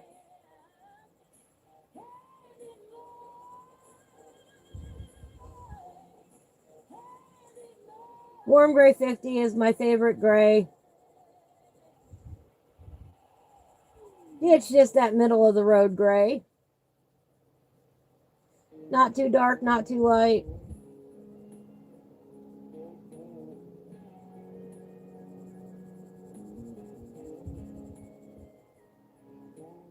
It's got a little bit of a blue tint to it, the one that they use, but this is good enough.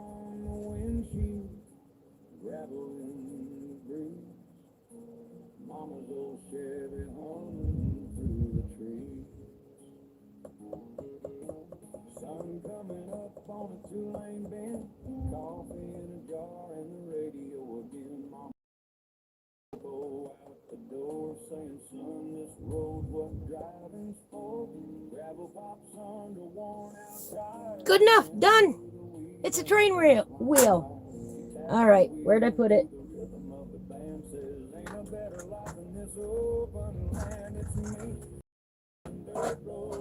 Joe, this is for you. See, the blacks are even in a special case now. Boom. My color and my Prismacolor. Right there, black.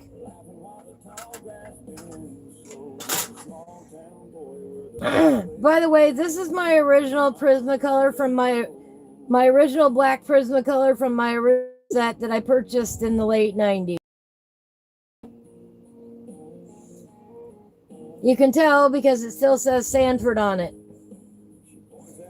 The styling is different than modern day Prismacolors. I don't know if you can see that or not. So I'm literally coloring a vintage image with a vintage Prismacolor colored pencil. Ah!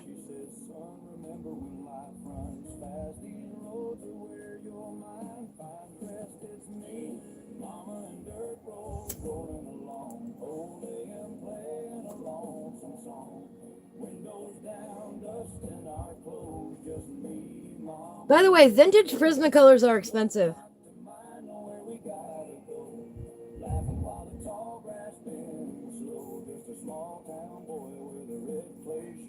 They can sell for upwards of $500 a set.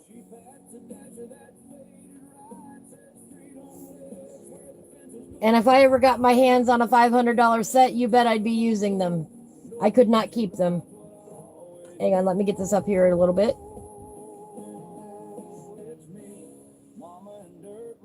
There you go. Now you can see it a little bit better. All right, and then we're going to decimate the bottom with some black. Joe, this one's for you.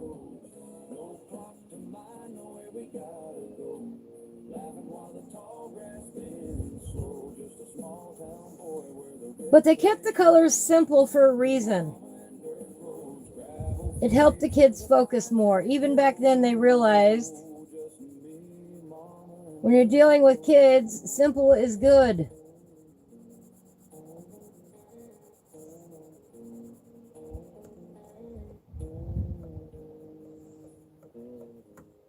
They don't actually need 500 flashes of this, that, and the other thing to keep their attention.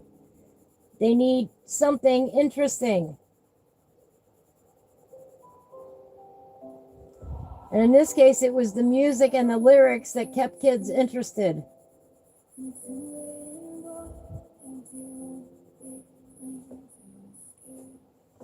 Hang on. I'm going to shift so I don't have to turn the book.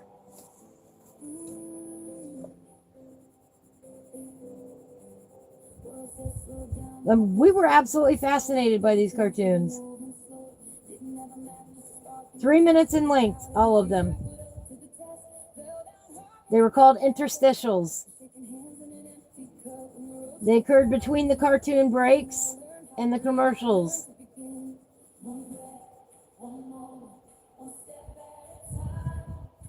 Barely surviving. I know, it's hard not to sing along. Conjunction, but you know what? Beyond conjunction, junction, what's your function? I don't remember the lyrics for the rest of the song. I could pull them up if we wanted to.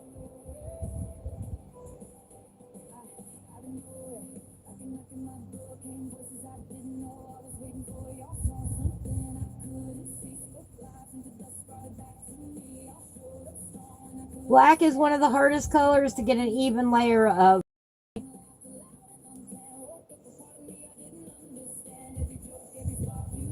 That is why a lot of people use an acrylic marker instead of a black colored pencil. Of course, we could come in here real nice with the blender pencil and blend this all out, but we're not going to do that.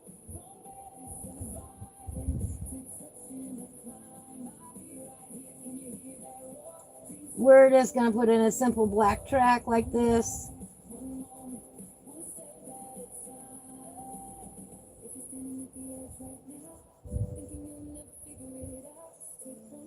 But there you go, Joe. That one's for you.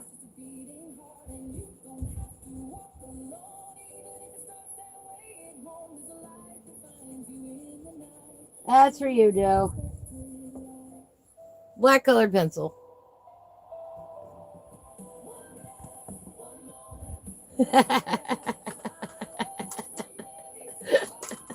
That's all we're going to do. That page is done.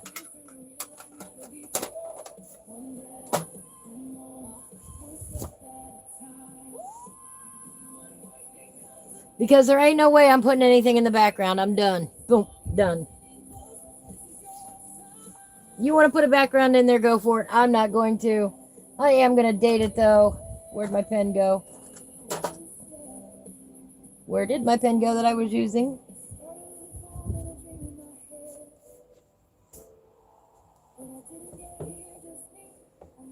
Anybody see where I put it? Right there. It was even on camera. Today is 6/12.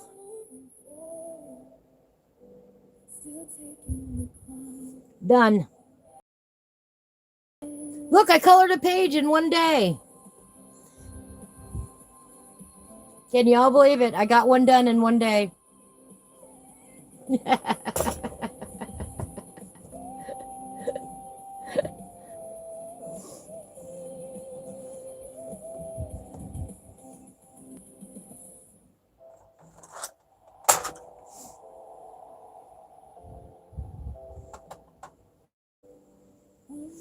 I'm going to take a break now.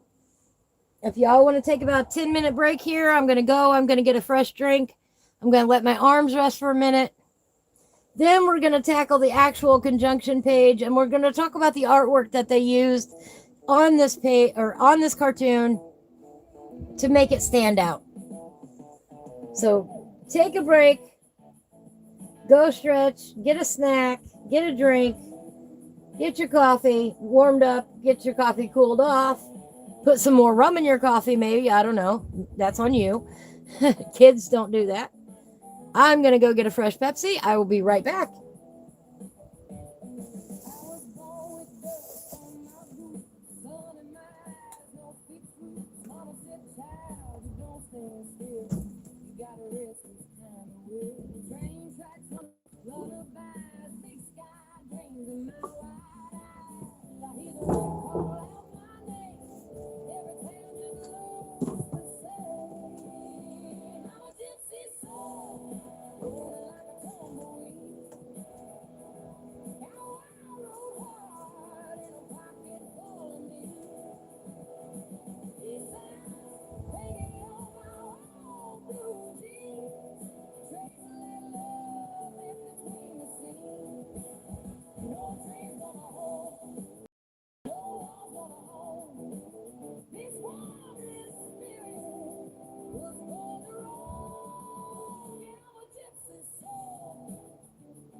I'm going to trip over 5 things before I sit back down again.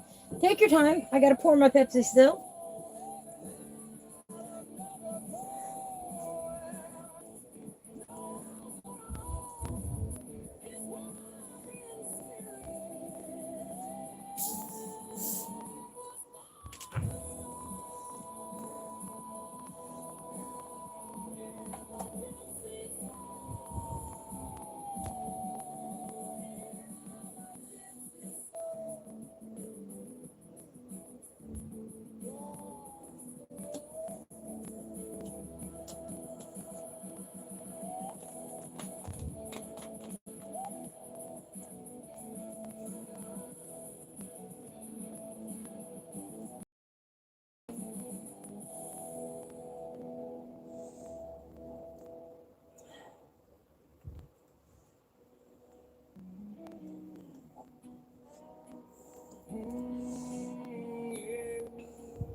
No, go. You really can't get up here today. I got too much stuff up here. Go on, Katie. I don't have anything for you, I promise. But it's a beautiful day. Why don't you go outside? Somehow I think the kitties went in here more than they went outside today.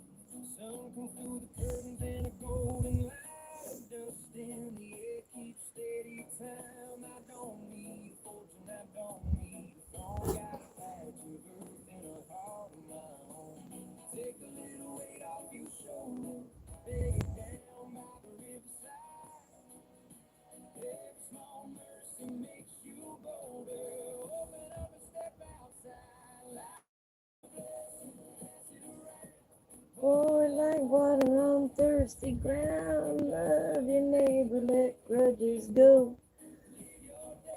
Steady and slow.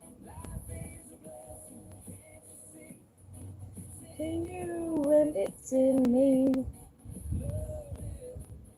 All right. This is not the.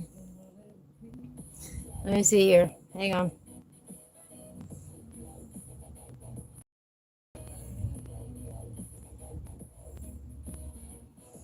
I'm getting it ready.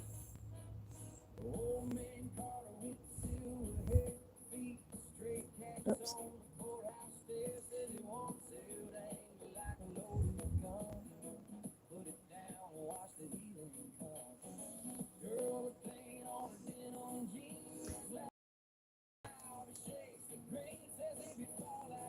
All right, if you go over to my Facebook page, I've got 2 worksheets for the kids up there. Or for you if you don't understand conjunctions. This will help make them clear for everybody. Either this or that, grow thin or fat. He's poor but honest, sad but true. Milk and honey, bread and butter, peas and rice. That was the other one that they used. But you can download these and give them to your kids and talk about conjunctions with them and how they form. And I love that I love to color sunflowers, blank mushrooms. Well, for me, that's and, of course. You can use a red pencil or a yellow one. I went to finish coloring, but I ran out of time. Isn't that a common one? And I've also got this one. Goes into a little bit more detail of the lyrics and how you can practice with your kids so that they too can understand conjunctions better. We love trains here, so it's a train picture, train inspired. That's why we went with that one.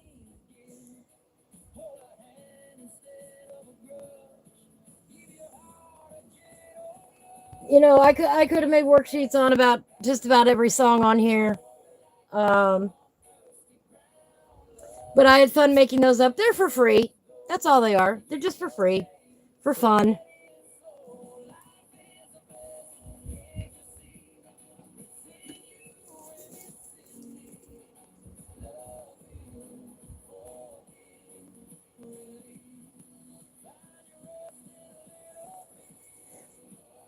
Again, there's that disclaimer that, you know, this is all owned by the Disney company. I don't own the rights to any of it. Everything presented here is for educational and entertainment purposes only today. I hold no copyright claims to anything other than my coloring itself. Everything else is theirs.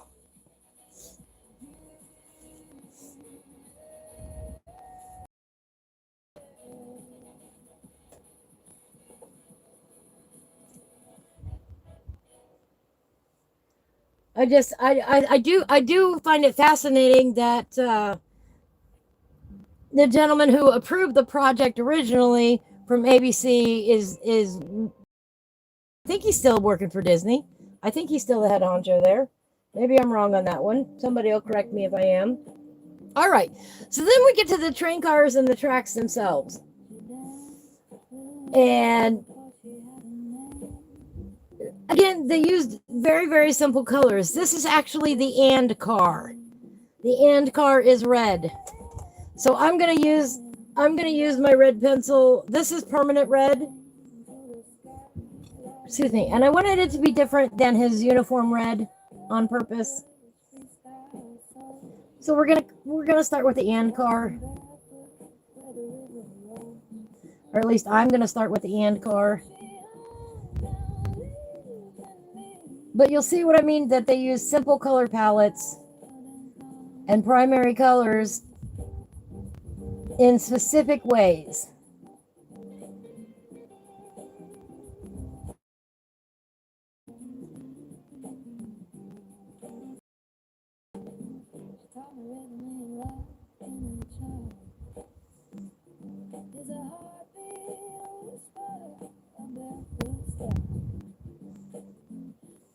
And again, maybe, and again, and. If you want to color your cars different, that is totally fine too. I am my mother's freestyle soul. We are doing what is called flat coloring today, where we are just putting down the base color without any shadows or highlights, because this is the art style that they used in the cartoons. If you enjoy flat coloring, you don't have to change. Just because somebody else likes more detailed coloring does not mean that your coloring is any less adult because you flat color. Flat coloring is not easy to actually do. It wears and tears on your hand. Yet it's one of the first ways we learn how to color when we're toddlers. An apple is red, a banana is yellow. It's one of the first concepts that we grasp in art, is that all objects have a base color to them.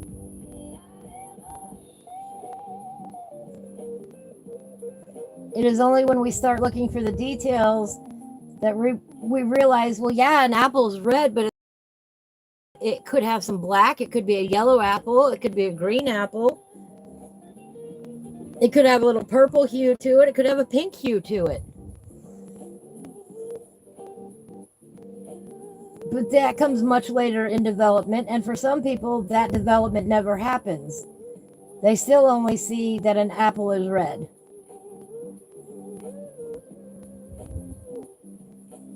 They don't notice the details that make it different from another apple.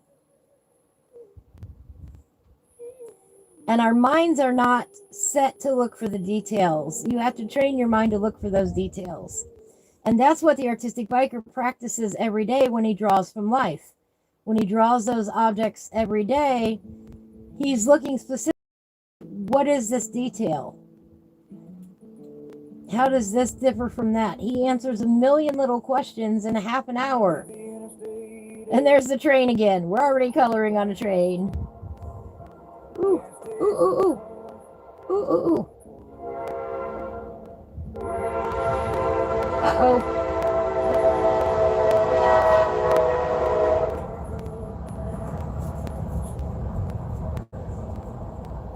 We now have blood on our page. That's okay, we're going to color that up. Instead of lifting him, I accidentally squished him. One of those little chiggers. Again, I live outside in an RV. It's not unusual. We're going to cover it up. It'll be fine. The things that happen during live streams, I tell you what.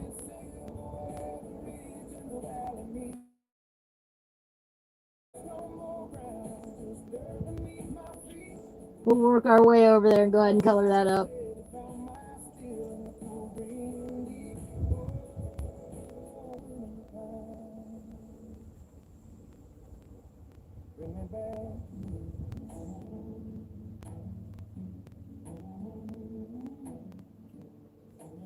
I probably went out and picked him up when I went into the house a little bit ago and went through the grass.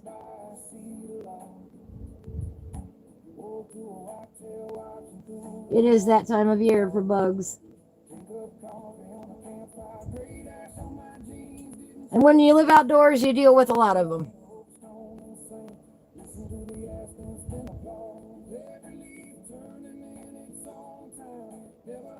I also take care of a pack of feral cats, and there are more than one set of muddy footprints that I've had to cover up in a picture before. But that's a whole different subject entirely.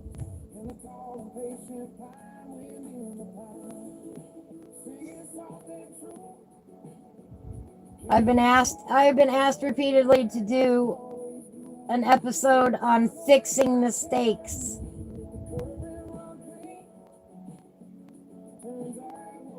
You know, what happens if you put down the wrong color? What happens if you change your mind? Or what happens if you go outside the lines? Or what happens if you have a muddy cat paw print on your page? What happens if your 3-year-old and decides to color with you? You make it part of the artwork. That's how you fix that one.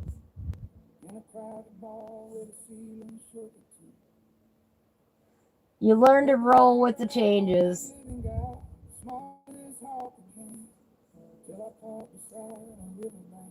All right, Nikki, I love you. Have a beautiful day.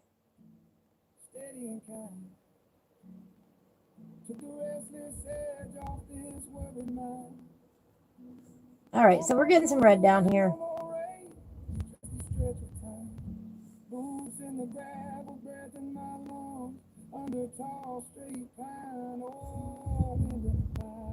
You know, it was funny yesterday.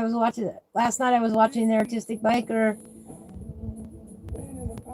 and he was coloring water bubbles.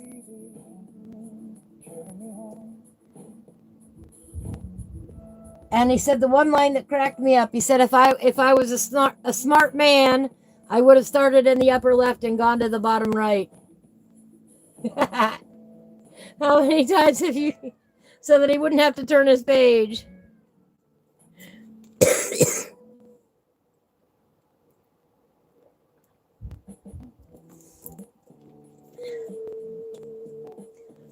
So he wouldn't have to drag his hand through the wet watercolor that he just put down.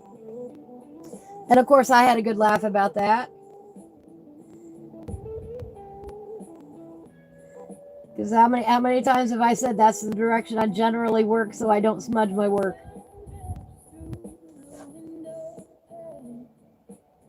You know, if I was left-handed, I would go from upper right to lower left.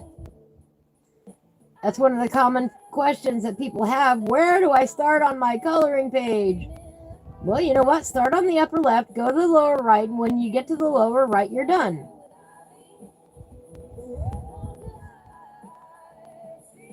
A lot of people like to start with the main subject. A lot of people like to do random places, whatever strikes their fancy that day. A lot of people like to start with a color. You know, where am I going to put this yellow on this page? And then they put the yellow everywhere the yellow needs to go.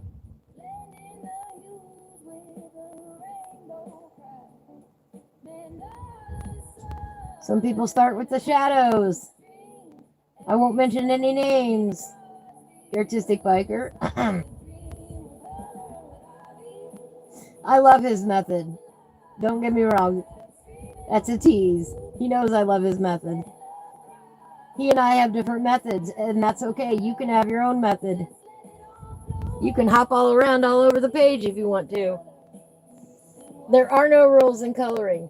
There are some things that make better suggestions than others, but there are no strict rules. You can do what you want on your page. Everybody asked me if I was going to get out my markers or watercolors today, and I said I didn't know because I don't know what I'm feeling today. That's a true statement. But I guess I'm feeling colored pencils. And it does take longer than markers. That's just the way it goes. Colored pencils are definitely a slower medium. Oh no, I went over the line. It'll be okay. I promise you that you care more about the fact that you went over the line than anybody else does.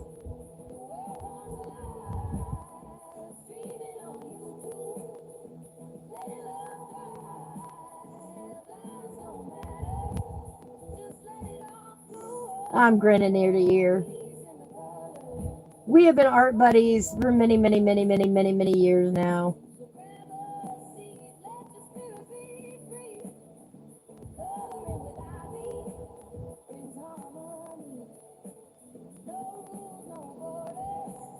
And then Sherry comes along and she corrupts me on the other side with colored pencils.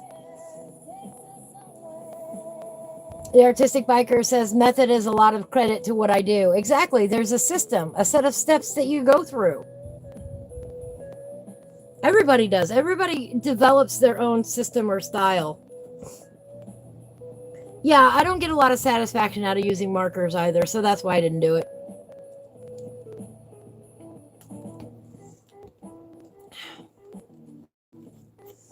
And Sherry's on the other side mixing her colored pencils.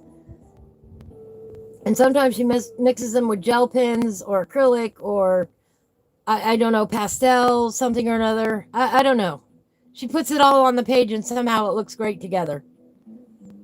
I am not a mixed media artist. I'm not. I don't generally mix my media. I don't mix my brands. Sherry's over there going wild with her choices and it all looks good. And I love that about her. Every single bit. She just has this ability or this knack to blend what she has seamlessly into the page.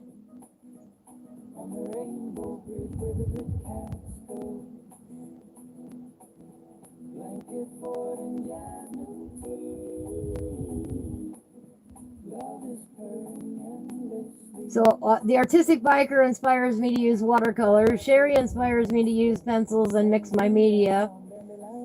And I'm over here going, what do I want to do today? We'll do the usual. I love my Prismacolors. Your method is madness.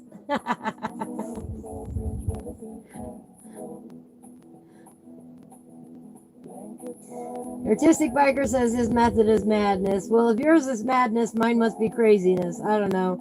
Gotta take a crazy lady to sit here and do all the details that I do. I usually spend more time detailing a page than anything else. That's why I don't get anything done. I like detailing pages, and that takes a while. While it brings me a high level of personally, it doesn't make for a good video or a good live stream. Everybody wants to see something get accomplished during a live stream. All right.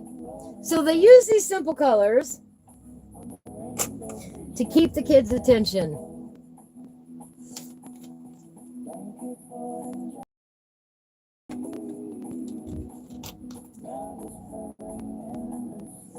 And to me, welcome back, Riley.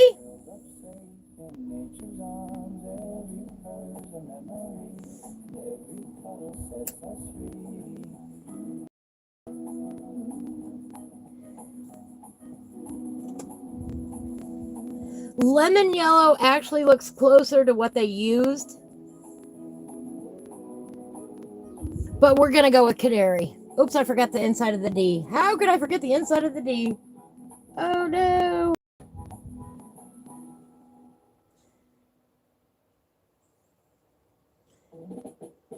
It looks more like a lemon yellow, but I'm going to use my canary. You use what you like. Lemon hardly shows up on camera, so that's why we're going to go for the canary.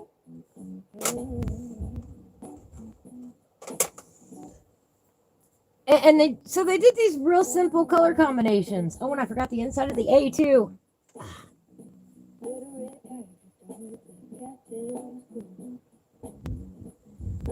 And this is what they did.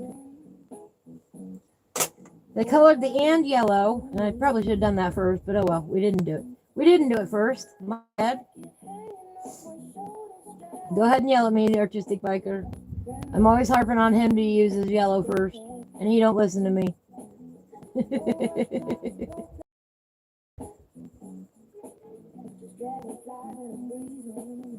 In colored pencils, it is very easy to smear your colors where they meet, and that is why I suggest doing the yellow first.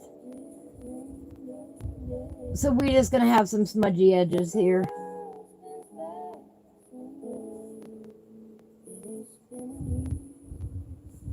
Again, we're just flat coloring. We're scribbling it on. The artwork was very, very simple. It was not complicated. We did not have, these rainbow color names or rainbow letters. We didn't have polka dots on the letters. They were easy to read. These were aimed at kids that couldn't even, sometimes couldn't even read. And it taught them how to read. Flash the word up and say it flash the word up on the screen and say it at the same time. And you do that enough times, and once the kid knows the alphabet, they're going to learn how to read shortly thereafter. Oh, thank you. I appreciate that. I promise you, if I was doing my markers, it'd probably go about as quick. All right. I'm not very fast, and that's okay. No, markers in general are quicker than colored pencils. And that's why they're very, very popular. But I'm not a big fan. I've worked with them, and I do work with them on occasion. But I don't want to work with them all day, every day. They squeak, they smell. Blech.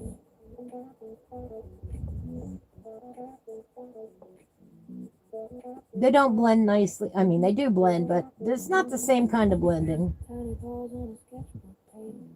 All right. So then they took this yellow then, and they kept it continuous.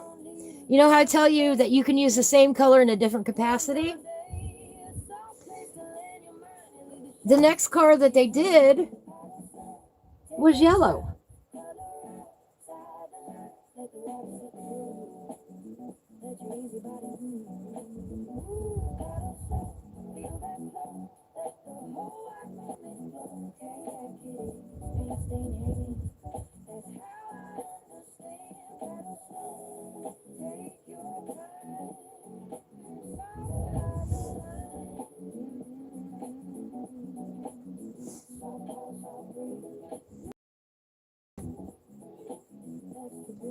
And again, each item was one color.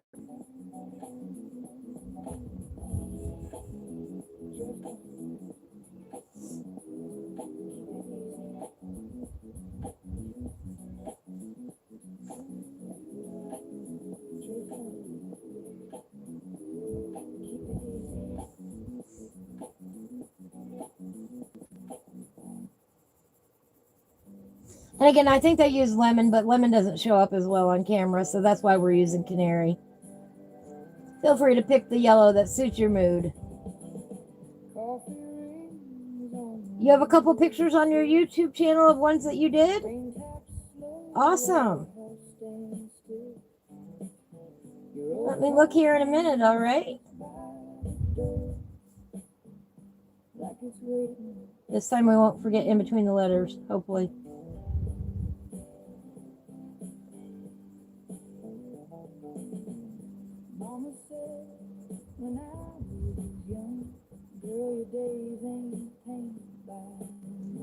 Heck yeah, start now. Put your work up there. As long as your parents say it's okay, It's a great way to build your following already, Riley.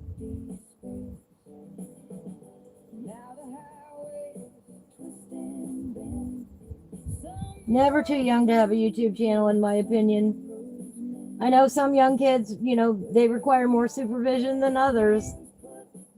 But if they want to learn, all power to you for learning.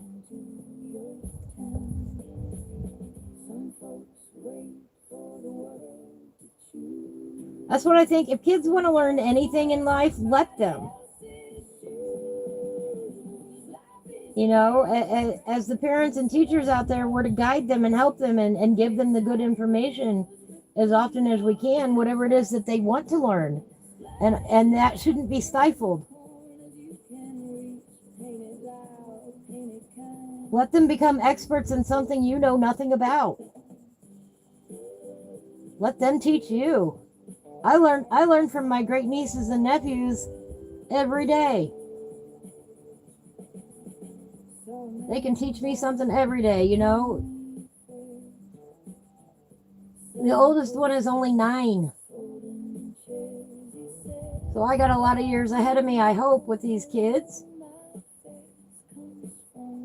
And on some things, they can run circles around me. They might not know Schoolhouse Rock, but they know Fortnite. A couple of them do.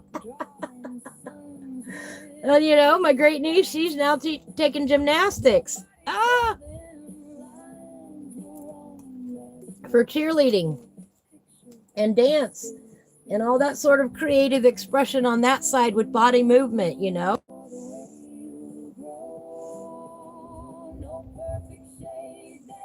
I'm going to grab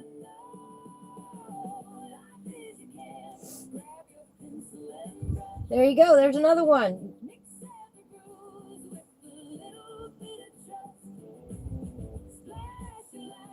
For those that want to encourage Riley, there you go.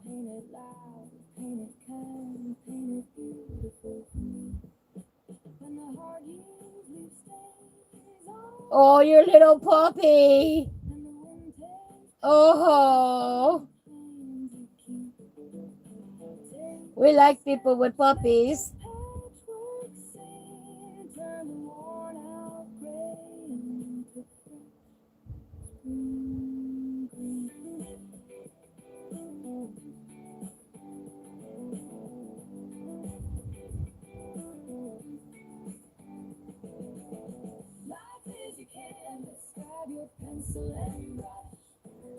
But there's Riley, working hard. Oops. Go back. Go back. Go back. Look at that. Gonna be a great portrait artist.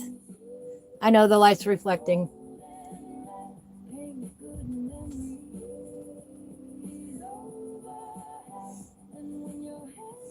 And here we go. You like an anime style? Nice. Those are good proportions. Nice job. Keep it up.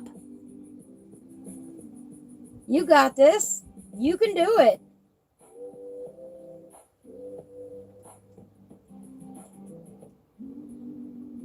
Princess is the puppy. Aww. Awesome puppy. I have kitties. I don't have a puppy, but I do have kitties. I have a pack of kitties. You know, if you got one cat, you may as well have a dozen.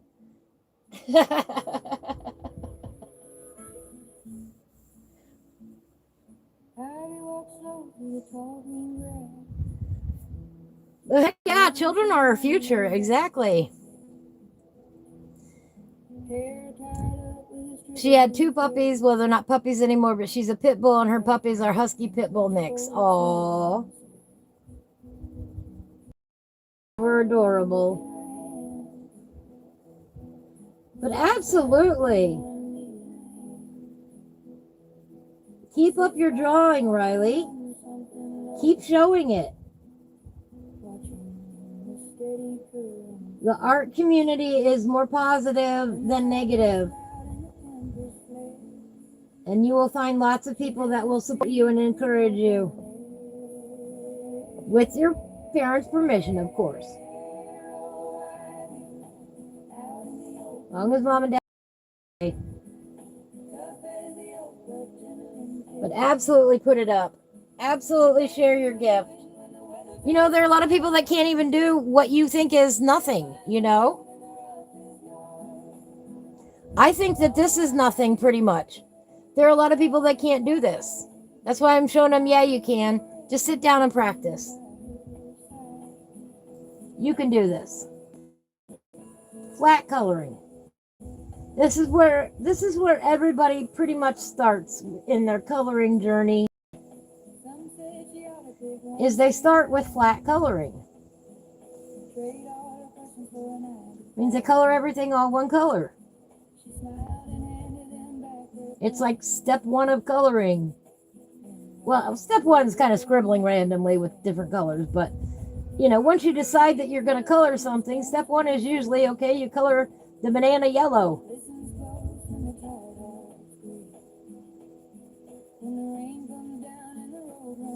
Okay, you color the apple red. You color the tree green and brown, although trees are not exactly green and brown. They are green, but not all trees are brown. They're usually more of a gray. But that's one of those things that comes from paying attention.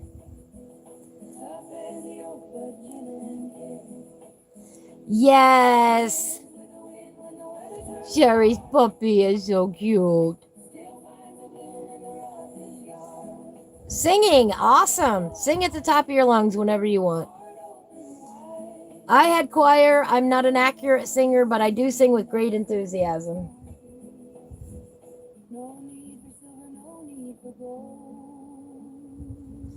All right, those parts under there, they actually did a different color. Fly, go away. Quit bothering me. I said go away. All right. And then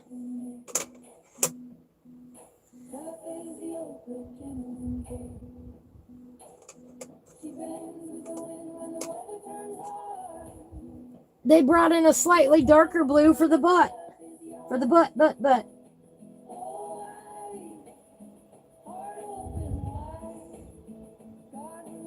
I'm using cerulean. Denim might also be a good choice. Ultramarine is a good choice. Just standing there.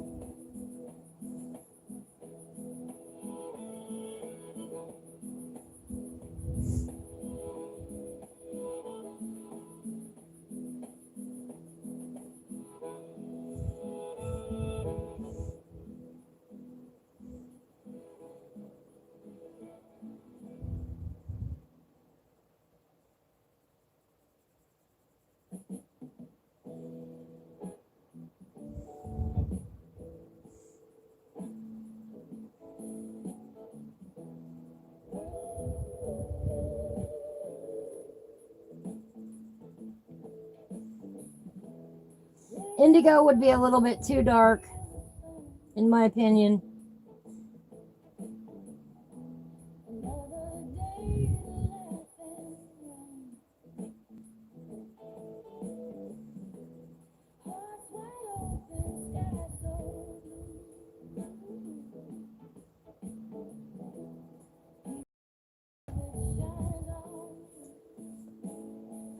I'm using cerulean because cerulean is the shade color for true blue. You know, they're very close in color. Cerulean is just a hair darker. Yes. Kobe is awesome. I know Kobe's home, getting settled in there, getting used to everything.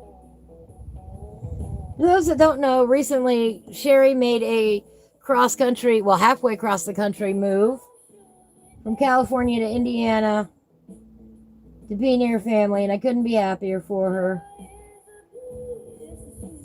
Not to mention she's 2 hours away from me.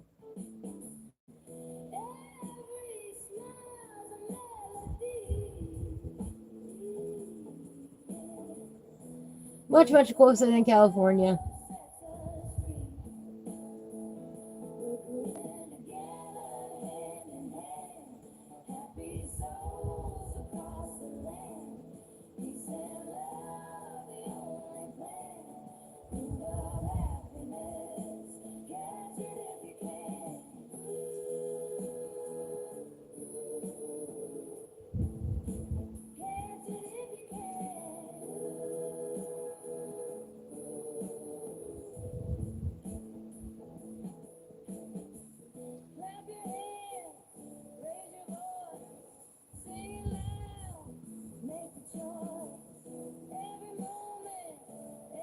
They use these big bold lettering, the big bold lettering, so it was easy to read.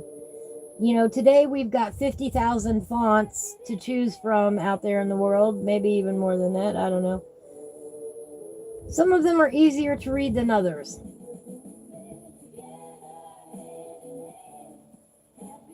But the simple hand lettering style that they utilized made it so more kids could read the letters and the numbers that they used. We didn't have the closed captioning. Well, hello, View. How are you? I have not seen you much lately. I was getting used to seeing you there every day in May. Thank you so much. I really do appreciate that. We're talking about the art of Schoolhouse Rock today. And why they made the choices that they did. And the flat coloring technique. That is what most of us started with when we started coloring as adults. You know, we just took what we knew from childhood, picked up a book, and decided, hey, this is what it's going to look like. One single color, one single flat amount of color, no shading, no highlights, no nothing fancy, just straight pure color.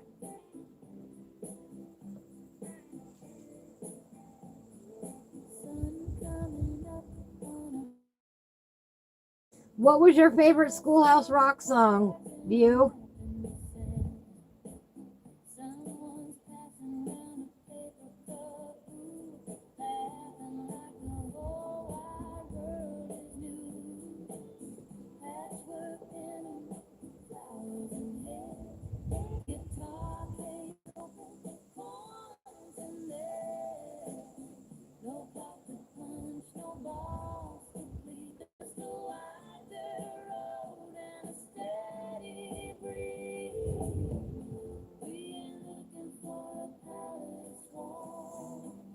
Sitting on Capitol Hill. All right, I'm just a bill. Sitting on Capitol, I'm just a bill. Yes, I'm only a bill. And I'm sitting here on Capitol. Man, I felt bad for Bill. I did. Let's friend everybody named Bill. If your name is Bill and you're out there and you need a friend, come to us. We'll be your friend. Conjunction Junction. Yes, this was my favorite probably. Yep, just plain coloring. And they did this to keep the kids' attention.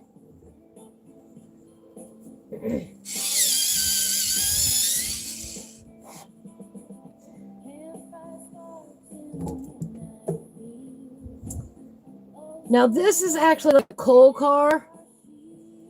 And these two triangles right here are actually background, not part of the car. All right? But what they did here was smart, I think. They did the lettering in that yellow. So let's get that on here.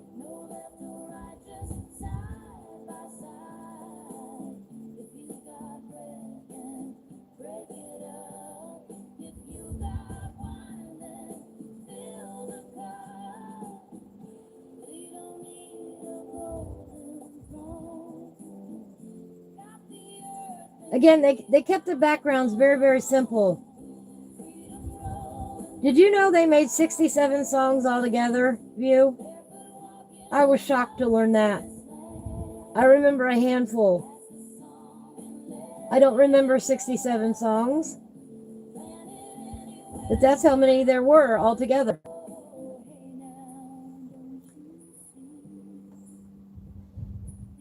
Looking like a stop sign, red background and white letters, exactly.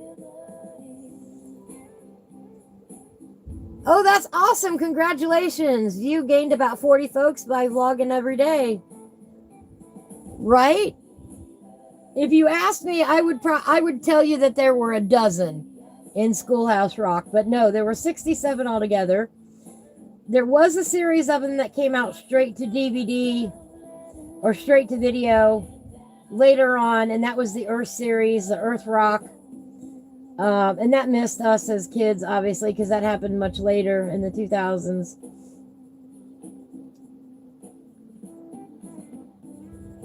But we were exposed to the multiplication rock, the grammar rock. What was after that one? The science rock. And at the very end there, the computer rock. We were a little old for that one, but 5th or 6th grade, a lot of us, probably when that one came out. Late elementary or middle school for a lot of us.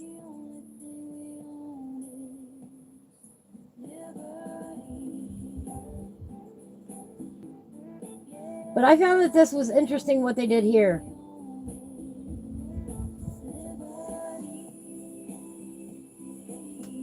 Awesome, awesome. You are right on my heels. that is my goal as well. Get to that 1,000 number. So we know that red, yellow, and blue are the primary colors. But they already used blue here.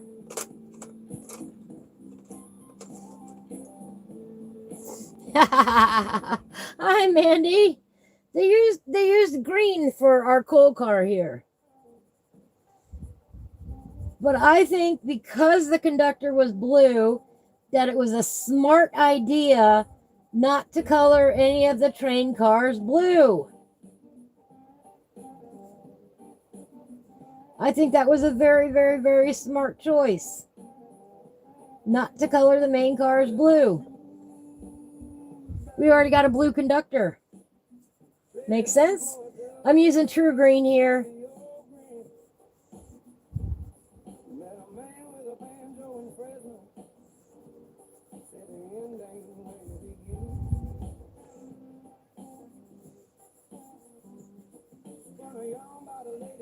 But at the same time, the blue of the butt goes with the conductor. That's using the same color in a different capacity and still have it be impactful.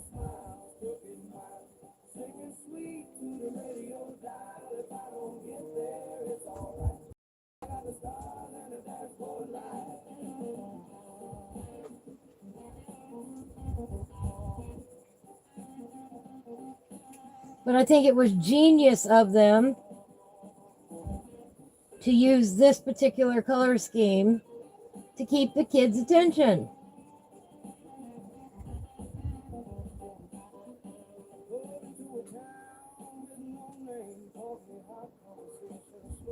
I fascinating that every lyric went through the group of educators before it was set to music. That fact still gets to me. They actually had an advisory panel to make sure that what they were saying was accurate and that the kids would understand it. How cool is that?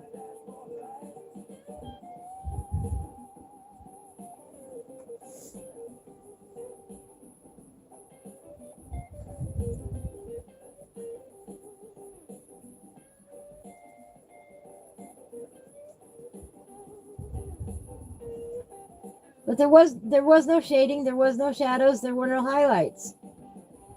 None of that. It was just straight up colored in basic colors.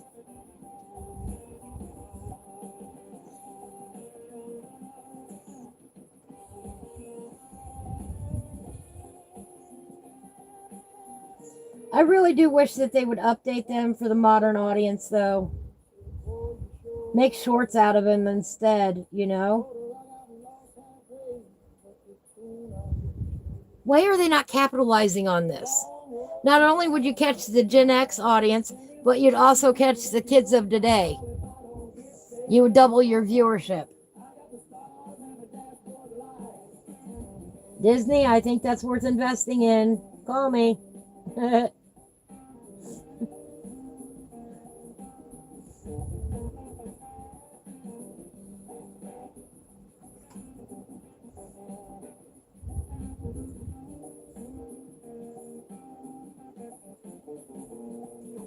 You know, if we had an updated Schoolhouse Rock with modern tunes and more modern words, like especially with the interjections that we talked about earlier, I think it would be popular. I think it would catch on. You know, content that is lacking in today's internet society.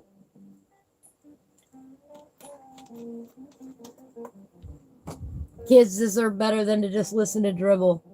Again, if you got some debris on your page, get a fuzzy brush. I got mine at Dollar Tree.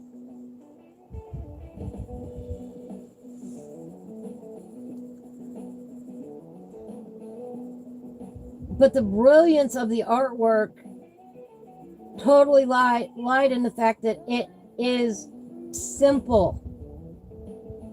It was easy for the illustrators to replicate.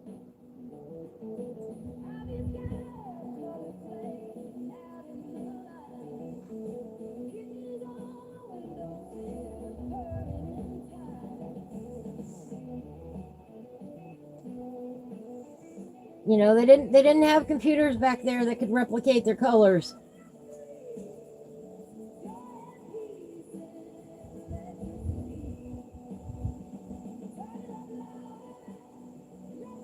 Unfortunately, you know, they didn't have YouTube Creator, Gemini, or Chat GPT, or Suno, or whoever else that makes all the videos out there. Whatever, you know, there's so many options these days. They didn't have it back then. They were doing everything by hand.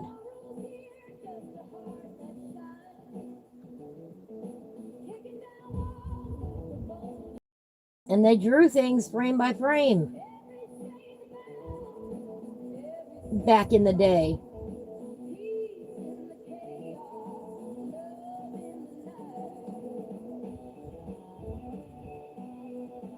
So for continuity's sake, it had to be easy to replicate.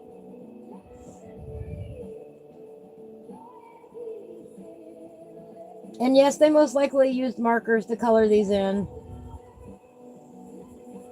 I am not using markers. I probably should have, but I'm not going to.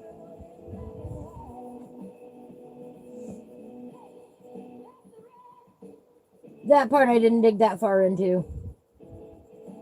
I should have, my bad.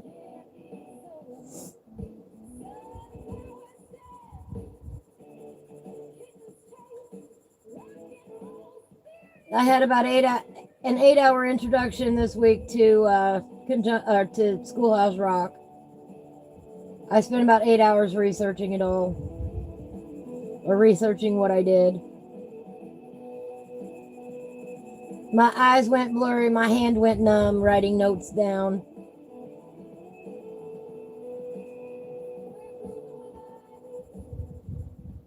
They still say that handwriting notes is the best way to memorize something. And I tend to agree.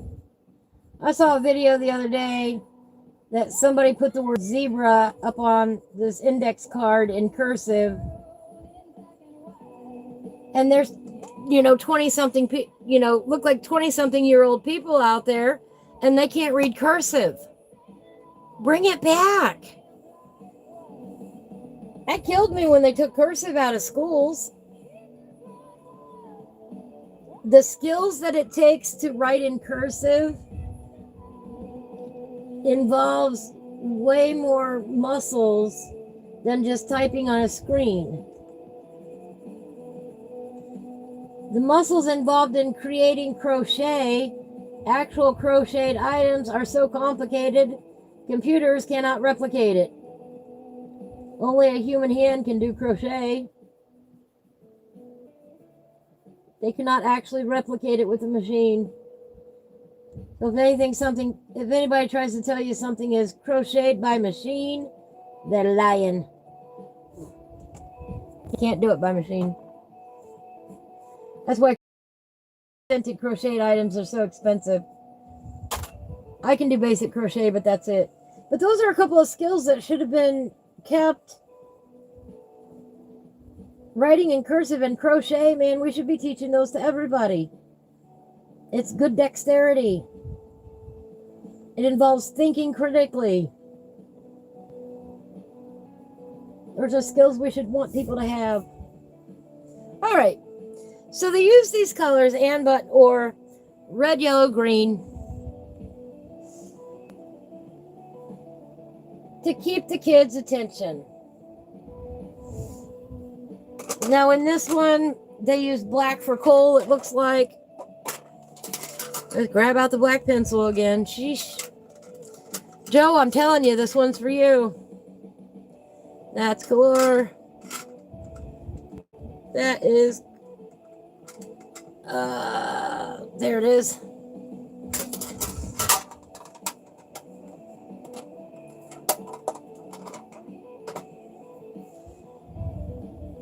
Awesome. Laura says they still do cursive at her school in 2nd and 3rd grade. Awesome. Well, hello, Joe. Look, pencil just for you.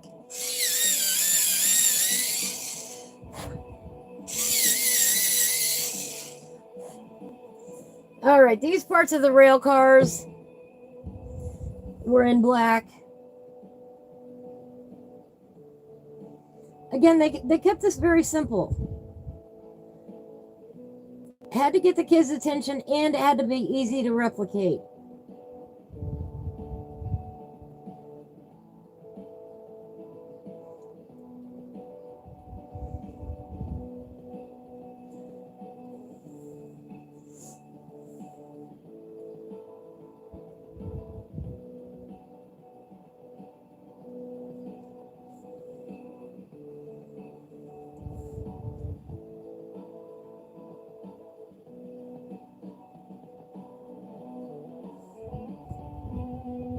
Oh, go away.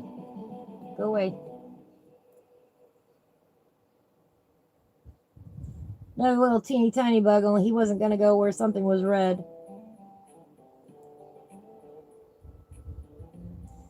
What's your favorite Schoolhouse Rock song, Joe? Colored pencil scattered on a flame sheet. Little sparks drifting at our feet. So I've had Junction stuck in my head, and I'm just a Bill for the last 24 hours. Yeah, I was telling him about that video he showed me about how the 20-somethings couldn't read the cursive. Yeah, cursive and Pig Latin. Joe's gonna take over the world with it.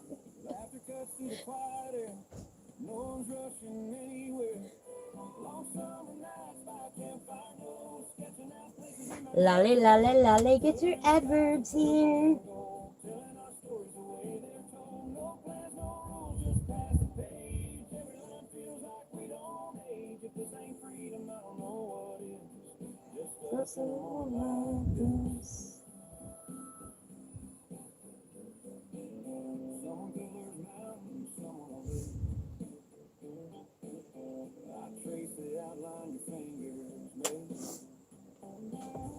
I think we're gonna do it like this.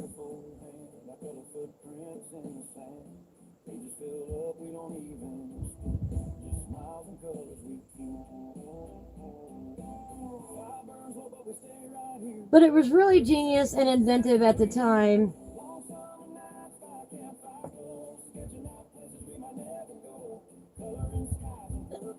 And it changed children's programming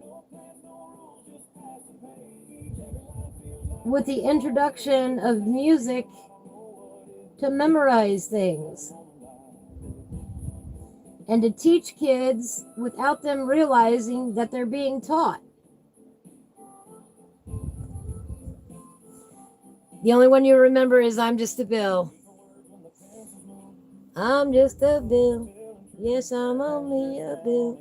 And if you put on any of those songs that were on during the 70s and 80s, I could probably sing every word. I can't recall them without the music, though. You never learned Pig Latin? Yeah, me neither.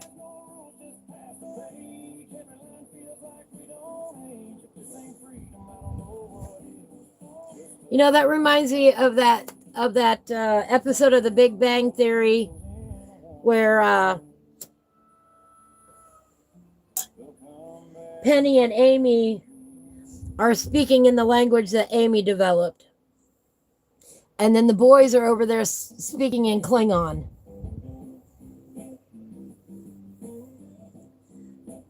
Y'all remember that episode? There's a more modern day reference.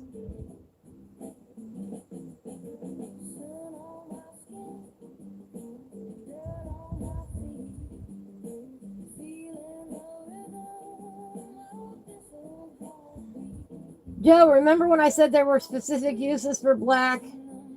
This is one of those specific uses for black.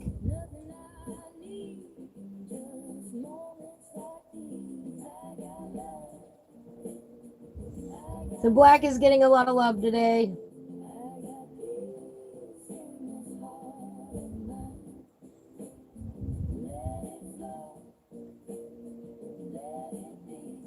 And they did. They used simple black lines to convey a lot of meaning and message. Even though, you know, like our little conductor over here, which I use black on this page too, Joe. Look, right there. There's black for Joe right there, down there at the bottom. We still see that there was a heart on his glove, or I mean a star on his glove. We still saw that there were lines in his chef hat.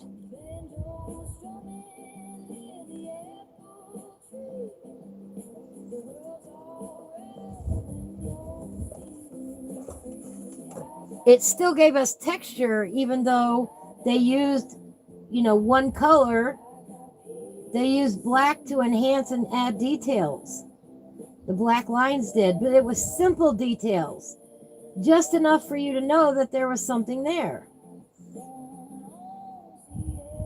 It didn't have to be the same color. You know, we got the shirt over here and the gloves and everything blue, blue, blue. But if you look at what it really looks like, that's exactly what his outfit actually looked like.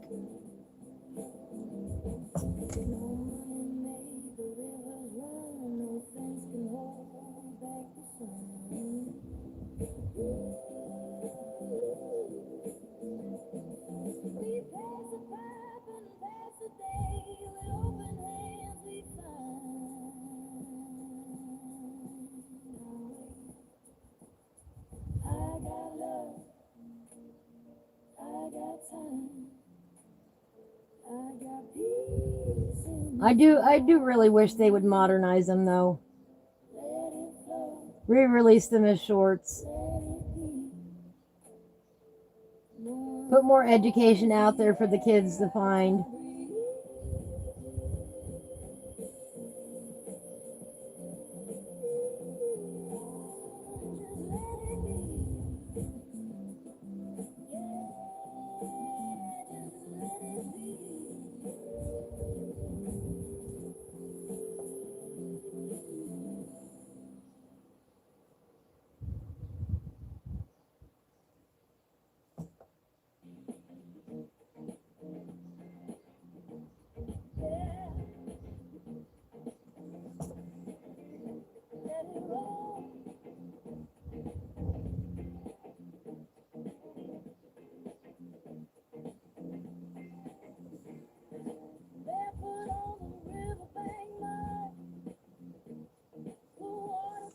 And doing straight coloring is very satisfying. If you can make an area look all the same color, like, you know, I did a pretty crappy job on the train car up here, but, you know, it is what it is. I don't care. But it is very satisfying to do. You don't always have to sit and do a detailed piece. It just so happens that these are, you know, childhood memories for me, and I'm really enjoying them. All right, they made the coal up here black. And believe it or not, they made it a straight black in the original coloring. If you want to add in the little highlights, go for it. I'm not going to. I'm assuming it's coal anyway. The only thing that makes sense to me.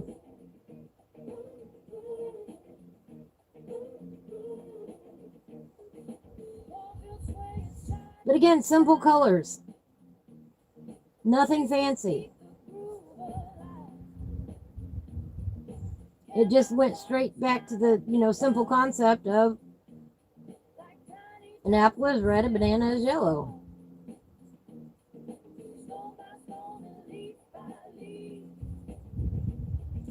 That's what most people think of when they think of those items. And in flat coloring, all you're doing is capturing the base color of an item. You're not adding highlights. You're not adding shadows. What looks like a reflection here is the light, by the way. Right here where it looks like there's a reflection, that's the light. This is actually a flat color. There is no reflection like that on the page. That's the wax reflecting the light back.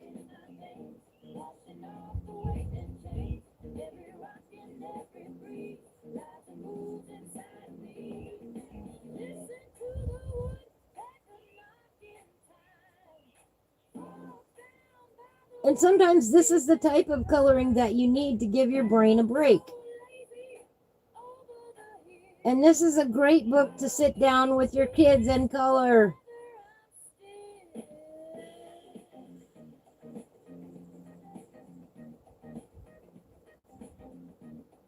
If you want to be fancier, go for it. If you want to be historical, go for it.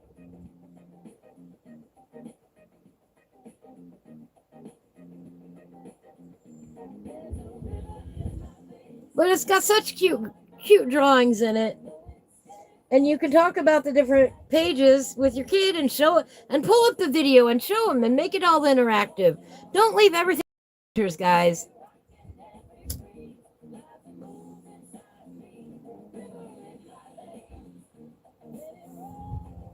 Be a teacher to your own kids.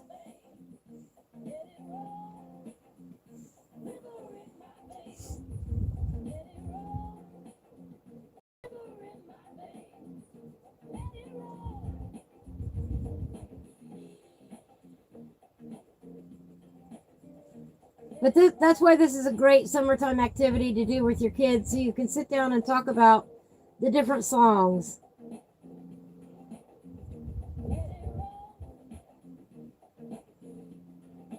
And play them for them.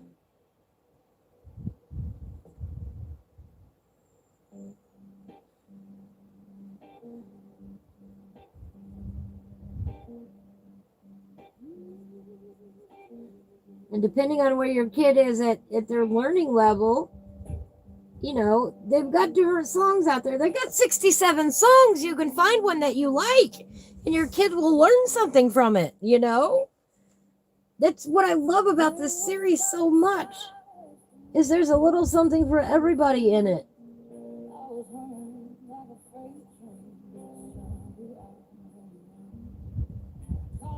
And I'm glad it was introduced in the National Archives recording archives for its significance to our culture. I mean, you can't tell a Gen Xer that there ain't 9 planets. I'm sorry, that's what we learned from Schoolhouse Rock. We're keeping Pluto. Ain't no debate.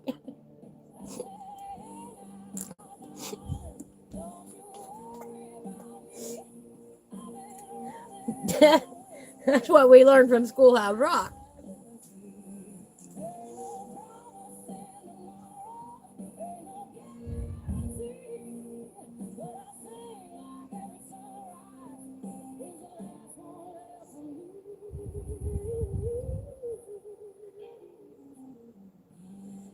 You know, Pluto was a planet, and then it wasn't a planet, and then it was a planet, and then it wasn't a planet, and it got so confusing to me.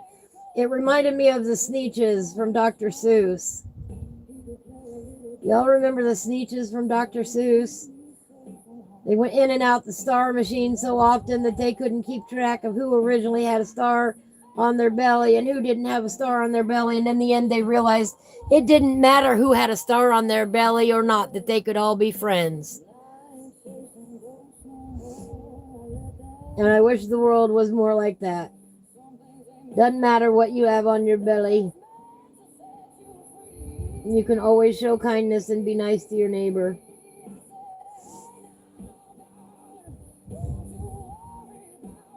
Well, you can do it more often than you don't. How about that? But I think if we did more of that, the world would be a much better place. Y'all know me, I'm all for peace and love and harmony. As long as you don't interfere in my life, I won't interfere in yours. I just want peace and love.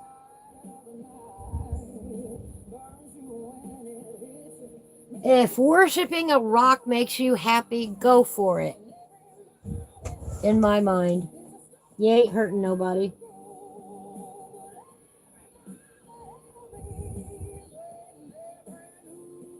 And that is my total and complete talk about religion.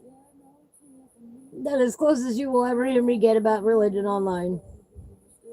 Go worship a rock if you want to. It won't bother me.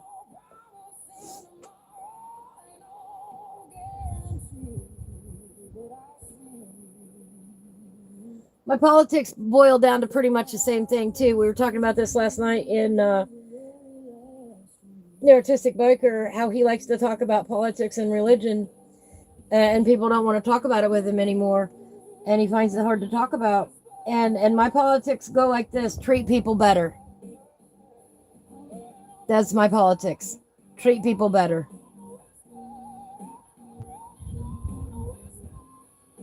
There you go. That's where I stand. And that goes to everyone and all of them. Do better. Stop bickering and start getting along. Find the solutions. Make everybody happier. Help other people. Thank you for coming to my TED Talk on politics.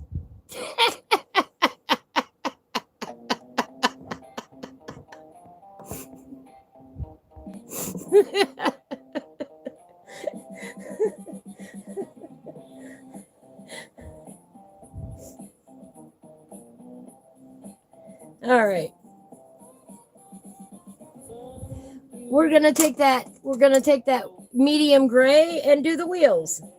You know, nothing major. We're going to do the wheels that color. We're going to do this little plate thing that color.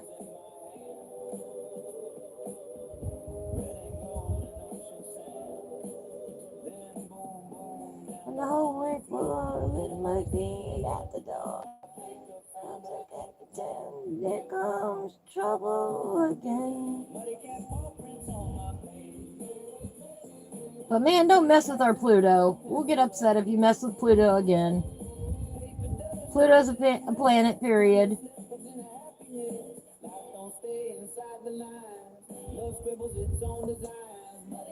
I'm coloring in the wheels. This is the Schoolhouse Rock coloring book. 100 images to inspire creativity. The art of coloring, Schoolhouse Rock.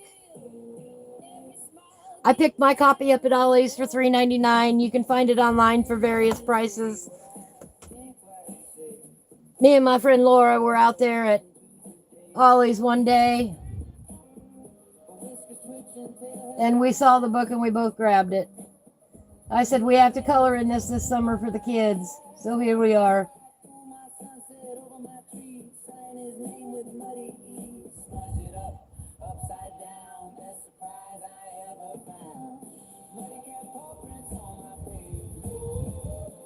We're doing our summer educational segment right here.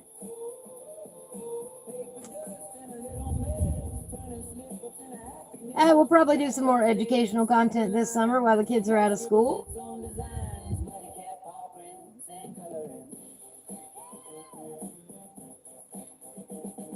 We've talked about the art history today. We've talked about how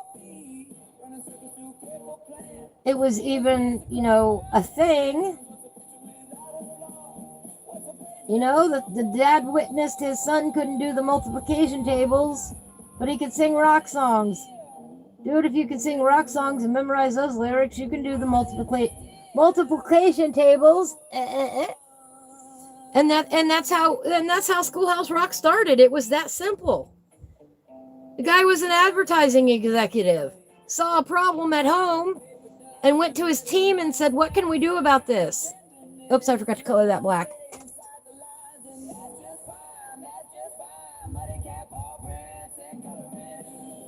And that's how it all started. By a dad wanting to help his kid.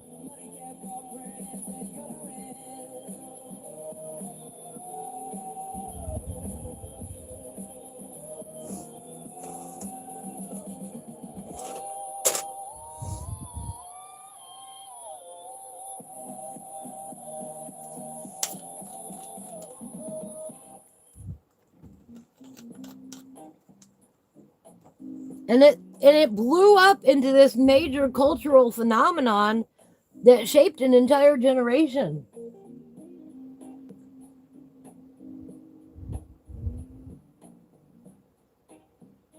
There was something special about getting up on Saturday mornings and watching cartoons and eating your cereal or your Pop-Tart.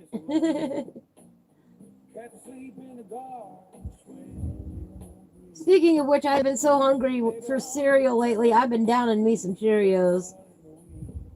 Having me some nostalgia with some Cheerios. That's what I grew up on. Well, hi, Malcolm. Malcolm says hi, everybody. Malcolm came to check out the artwork. Hi, buddy. Hi, buddy. Ow, ow, ow. Ow, ow, ow. You got sharp claws. Hi, buddy.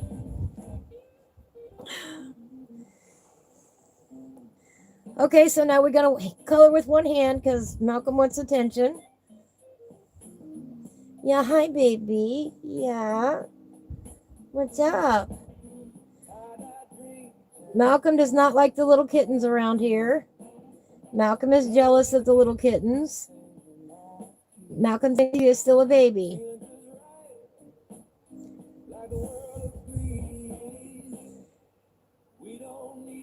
Malcolm at this point, though, is a full-blown teenager with all the orneriness that comes with it, except for when he feels like being a baby.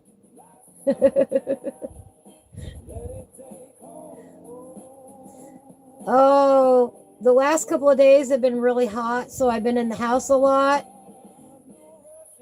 And last night I came out here, and man, he ran and jumped up on me like, Mama, I missed you. Where were you all day? Dude, you were fine, I promise.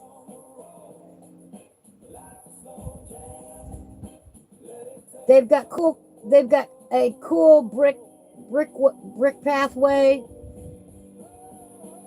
in the shade that they can lay on, and the bricks stay nice and cool to cool them off. Yeah, my main man Malcolm. Meow meow Malcolm. Everybody says hello. Yeah. Hi, buddy. Hey, you, my Malcolm. I found out though that he is allergic to flea medicine. You know, the drops that you put on the back of their necks. Poor Malcolm is allergic to it. So we're going to try a flea collar next and see if he reacts to the flea collar. But the drops made him lose all the hair where I put the drops on. And that happens once in a while, that the cats react badly to the drops. And Malcolm is one that did.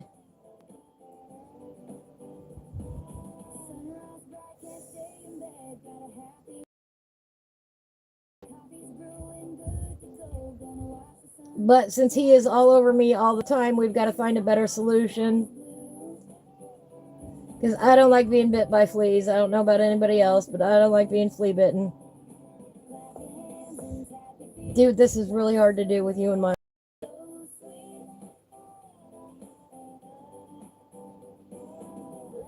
I'm serious. He's on my shoulder like a baby. That's his favorite place to be.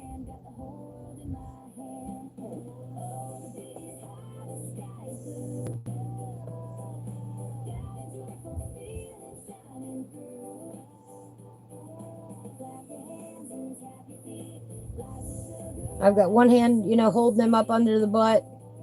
He's got his head resting on mine.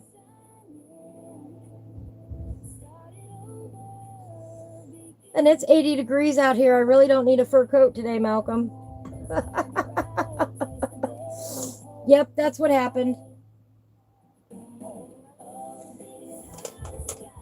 He had an allergic reaction.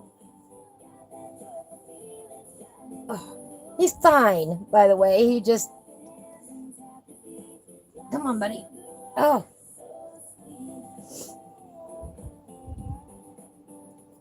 He just lost all the hair there.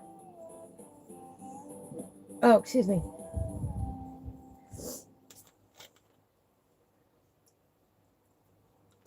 It didn't get red, it didn't bleed, none of that. He just lost the hair.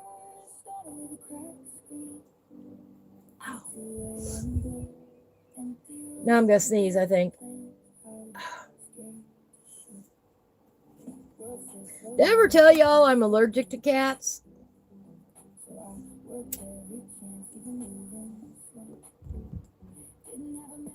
Yep. All right, I'm gonna... Oh. I'm gonna go ahead and sharpen this black one.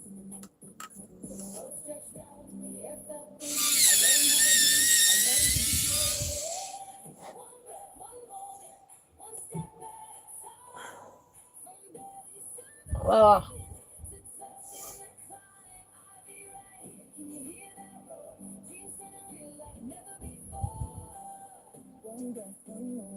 One step at a time. We also need... Let's use... Hang on.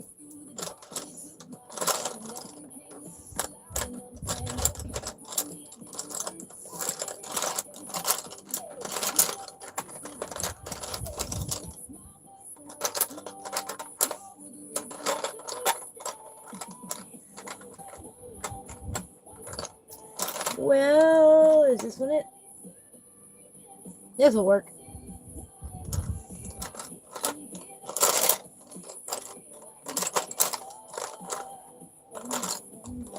One step at a time.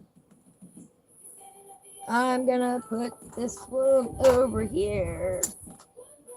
Remember how I said I was gonna pull the grays out of here? That was steel, which I consider in the gray family. So I pulled that one out too.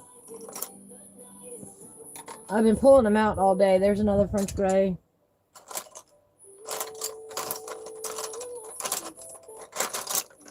And if I can't find the other one that I'm looking for, I'll use the one that is in my hand.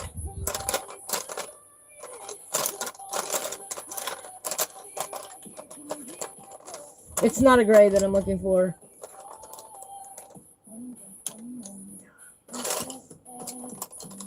I think I got one of this hair stuck in my nose.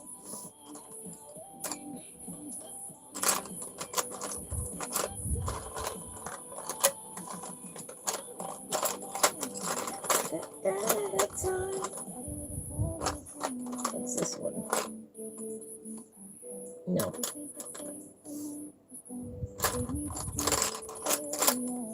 Well, I can't find it, so this one's gonna do.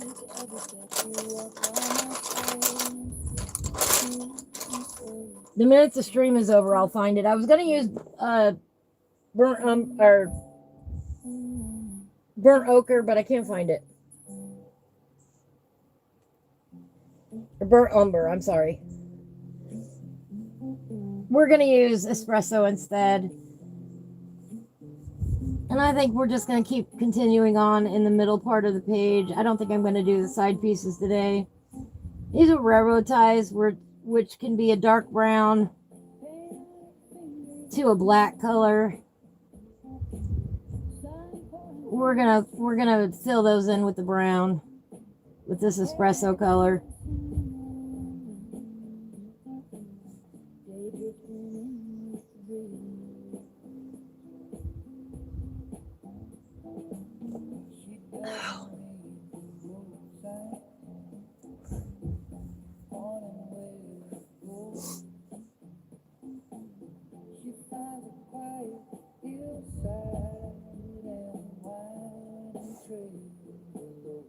I hate that when you can feel a hair, but you can't find it.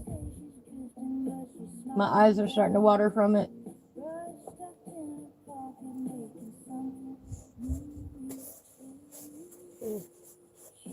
Thanks a lot, Malcolm. Bad timing, dude. You notice I couldn't tell him no.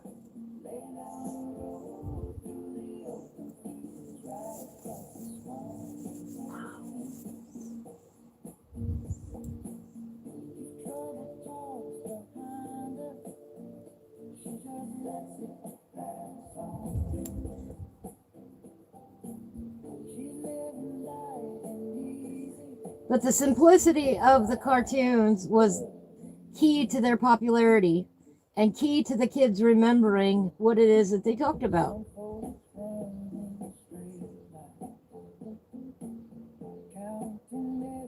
And I'm pretty sure it was responsible for me learning more grammar rules than I did in school.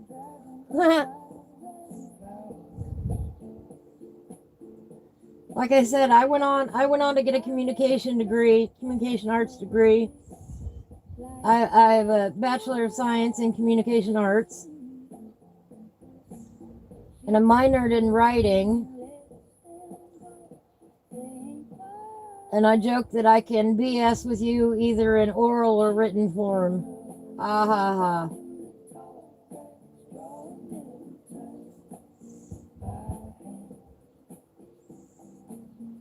It's a joke.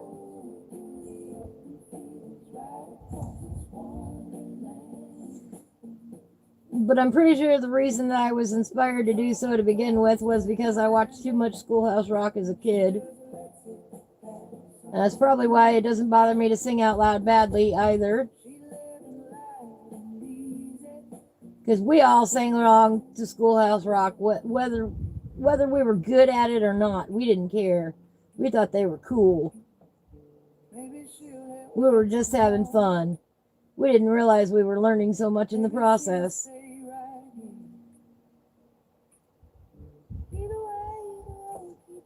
You know, if it was on during the Saturday morning cartoons, it had to be, it had to be fun.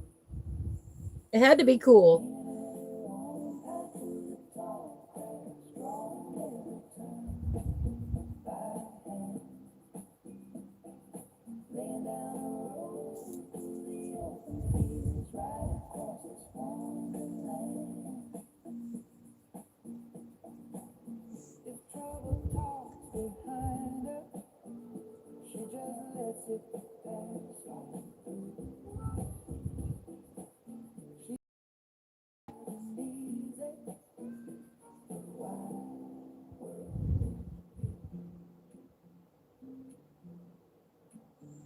So today we're working on replicating the simple style that they use in their artwork. Of coloring today. Don't be afraid to simplify your pages. Some of these books get... Yeah, Reading Rainbow. That was another good one. It was another good one. But don't be afraid to simplify your pages and not put in all the shading and shadows and all that highlights and all that. Feel free not to do that. You don't have to.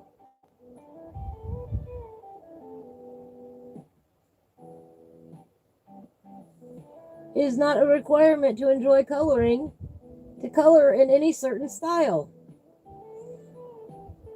Who was it earlier today said there is no coloring police?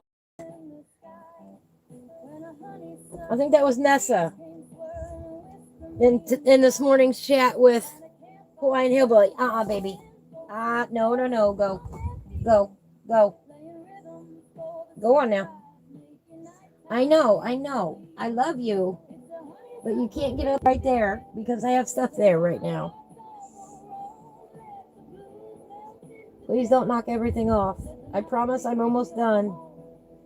Then you can have my full attention, okay?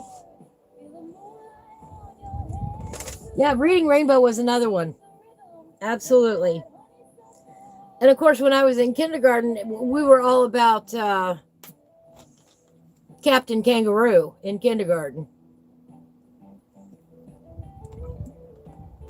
And Mr. Green Jeans. Train! Ha ha! I'm already coloring a train.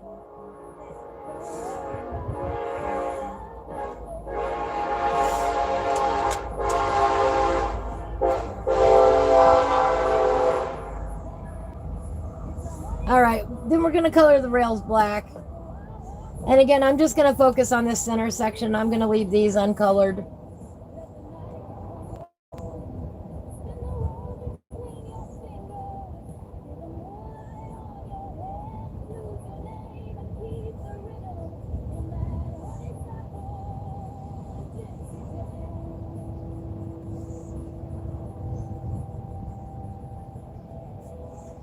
$10 minutes a day, 10 minutes a day. That is all it takes to get your coloring mojo back. Every time you hear a train in real life, I hope it makes you think of coloring with Ivy. I really do. I hope you can't ever see a train anymore without thinking of Whiskey Creek and all he knows about trains.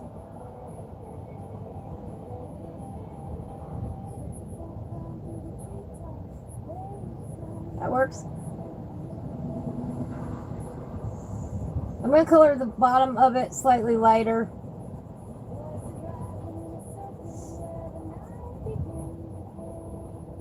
That's my prerogative.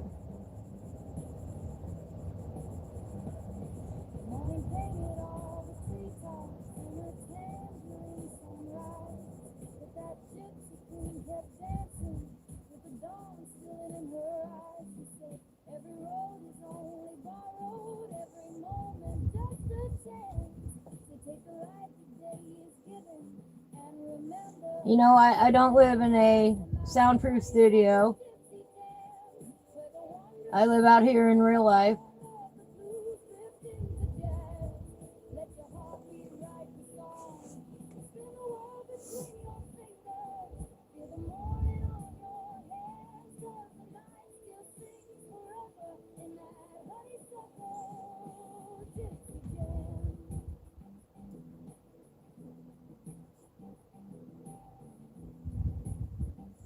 So of course the door is open. And the train is only about a block away. Oh, I told y'all we were going to talk about the tornado that came through. A little bit before, I believe it was 10:30 last night, the tornado siren alarm went off. Now, other than testing during the day, and they tell us when that's going to happen, you know, it's on a set schedule. The tornado siren only goes off when there's actually a tornado in the area. Sirens went off last night. I ran for the house. Mom had the TV on by then on the weather station, the local weather station. The newsman said you got 7 minutes to take cover. The tornado was going down the highway. Instead of impacting our town directly, it turned and headed north, or it dissipated. It did not directly hit our town. We did have a lot of tree damage from the tornado event. Next town over had a lot of damage from the tornado event. Of course, it was nighttime, so, you know, I don't know what actually got seen by the naked eye, but radar indicated tornado. And I still think to this day that it is the river that saves us. The river's about a mile up the road. The highway's about a mile and a half. But apparently it was coming down near the highway.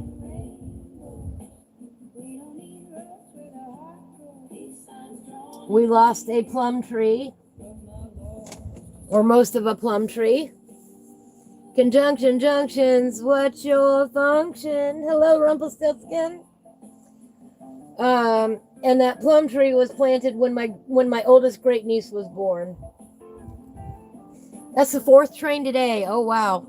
And we're coloring on a train today. We're spending all day coloring on a train, you know? So we got some tree damage, but everybody is okay as far as I know. There were no casualties.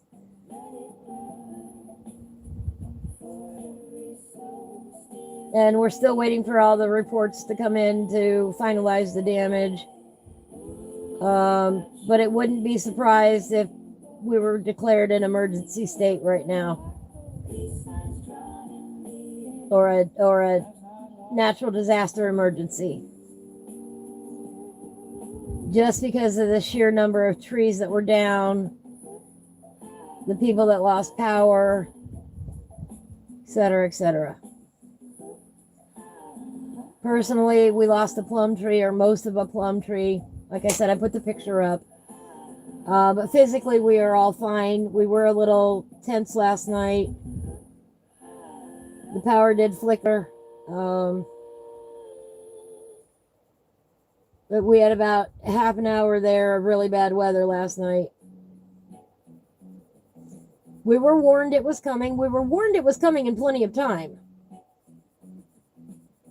We were told all day yesterday that we were going to have bad weather that night, and we had bad weather that night. And when the tornado did pop up, we had plenty of warning to get to shelter. You know, we have a great weather system here in Indiana. Weather warning system.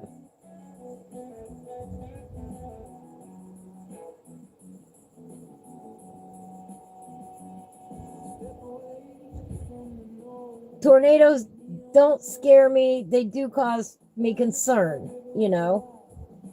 I did vacate the RV. It's not safe to stay in an RV in inclement weather. It's not anchored to the ground.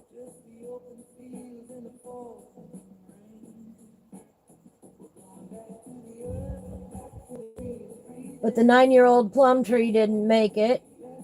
We don't think it's going to live, but you know, we're going to clean it up and see if we can save it or not. What's left of it anyway.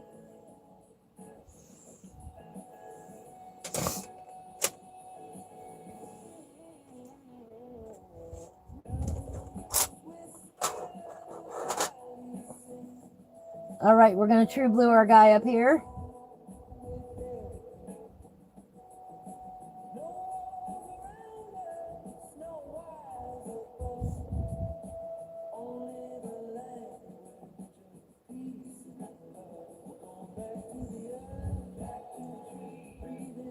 As far as I know, though, everybody is okay. Some property damage, you know, here, there, and everywhere. Especially with the trees being down. A lot of cleanup to do.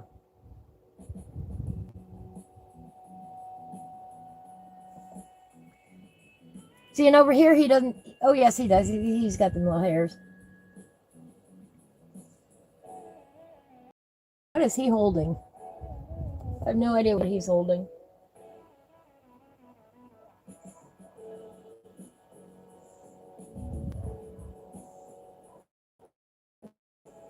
I don't know.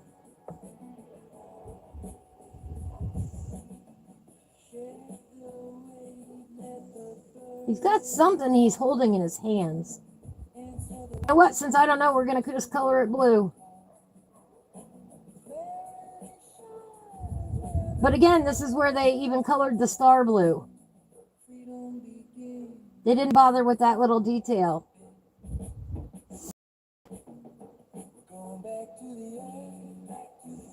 They colored his shirt blue. They colored the pants blue. They colored the overalls blue.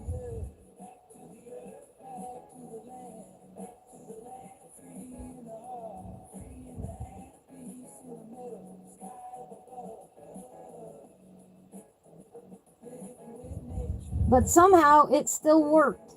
You still knew that this was a person with arms and legs and gloves on his hands.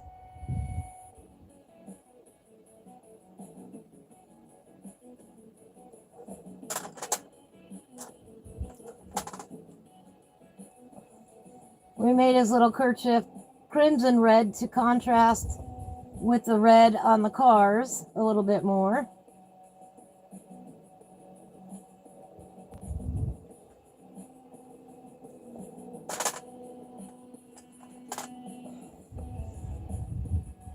Oh, that's blue. Where's my true blue?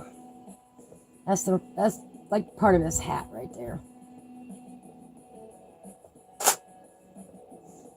And at the same time, they made it look like he was bald and had hair. I have no idea how they did that, but that's the way it went.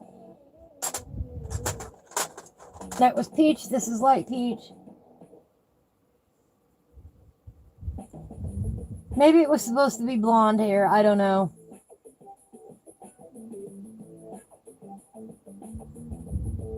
But the poor guy's skin tone had more of a yellowish tint to it. So we'll throw a little yellow on here too. And we're going to call that page done. Look at that. I did 2 pages in one day with a simple coloring style.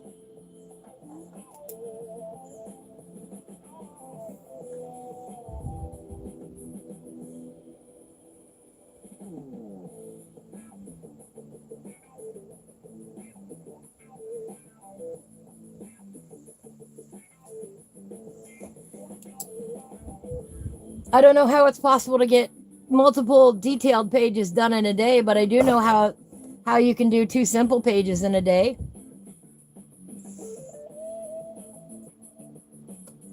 Right there, we just did it.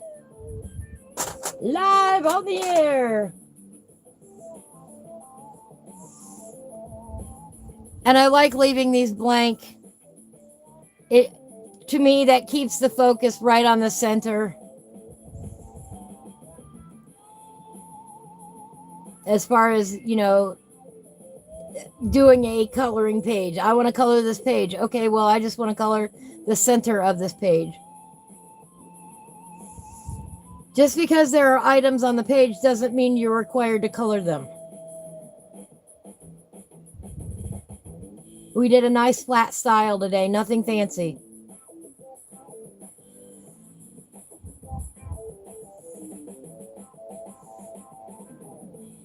Let me see here. You don't get, Rumpelstiltskin says they don't get tornadoes there, only smaller ones. The Dust Devils. Oh yeah, the Dust Devils are, I know what those are. You get cyclones, but only near the shores, right? Oh, Sherry, thank you. I appreciate that.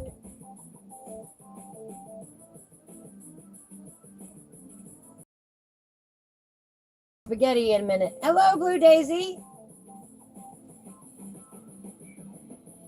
I understand that completely.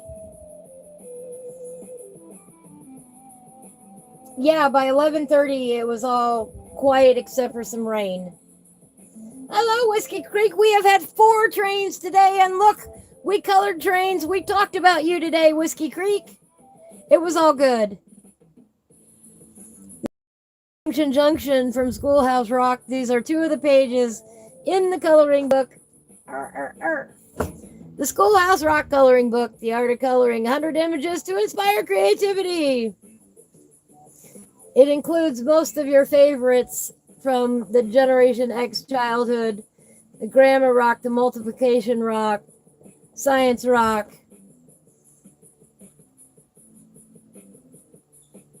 We had a great time talking about the Interjections today, too, about how there's new ones out there that they could modernize the songs with.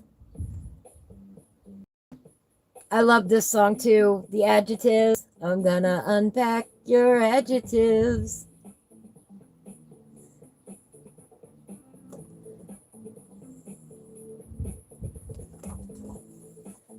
Lolly, lolly, lolly. Get your adverbs here. All right. Whiskey's done with work for the year. And we talked about pronouns, and we talked about America Rocks. And that taught us all about the Constitution, and that brought us the famous, I'm just a bill. The shot heard round the world taught us about the Revolutionary War. Yes, this is the artwork back in the 70s, Rumpelstiltskin, the 1970s, when they made this. This is taken directly from the cartoons that they produced, called Schoolhouse Rock. They were 3-minute interstitials. That's a hard word. They appeared during the Saturday morning cartoon specials on Saturday mornings between the cartoons and the commercials. They were 3-minute segments that taught kids something. All told, there were 67 songs that made it into the entire Schoolhouse Rock library. And the Schoolhouse Rock library is now a national treasure. It is in the historic registry for its cultural and historical significance. Let me get it down here. The entire Schoolhouse Rock song library was added to the Library of Congress National Recording Registry for being culturally, historically, and aesthetically significant to American history. So we've got a little bit of education going on today on our channel. That is a busy day, Blue Daisy. It was a major cultural phenomenon when it debuted in 1973, with 3 as the magic number. So we learned history, we learned grammar, we learned science. We were the first generation to be taught computers. We just weren't handed one and said, hey, here you go. Right? I was born in 1971 when the idea came up. Guy's kid couldn't memorize his multiplication tables, and Dad went back to the advertising executives and said, hey, we need to do something about this. And this is what they came up with. All told, yeah, there we go, Scooter Computer and Mr. Chips. All told, 67 songs came out of Schoolhouse Rock. They do have 2 more pages here. They have the Junction. When I was doing that page of you, Whiskey Creek, this is exactly what I was thinking of when I was having that page designed. That was the inspiration right there. The standing by the Junction house. Ah! Your door mechanism broke today and locked you in the house. Well, I guess it's better being locked in the house than out of the house. You know how to jimmy the locks? Anyway, this is iconic artwork to American history. It was the first time that music was used to actually teach children different things that they should know in a massive way that they didn't realize that they were learning. We had no clue Naughty Number 9 was teaching us about nines, you know. We just thought Naughty Number 9 was funny. You know, we learned to count 2 by 2s. And I believe his name is Samson. Let me double check.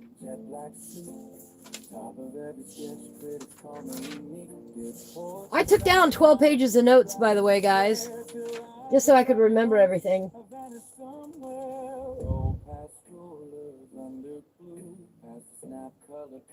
Yeah, Lucky 7 Samson. Samson taught us how to count by 7s. This rabbit here. His name is Samson.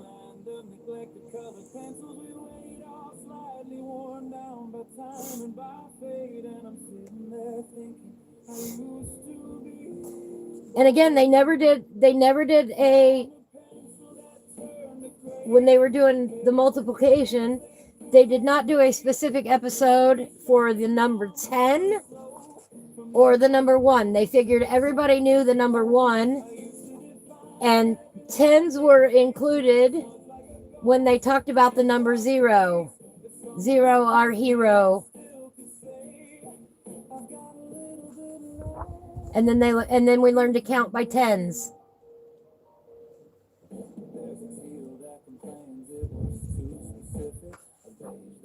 You know.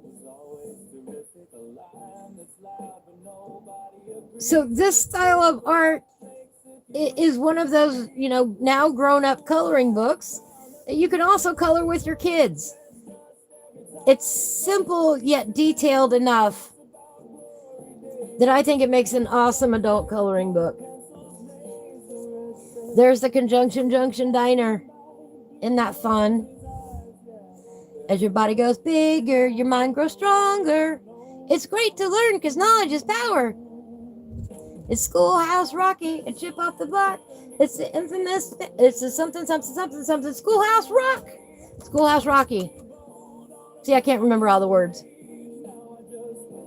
But what I love about the coloring book itself is it does go into the history here.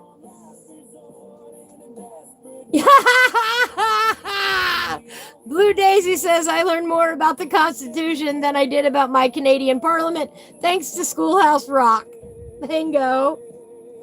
What other system of government has an entire series of songs written about it so kids can learn it,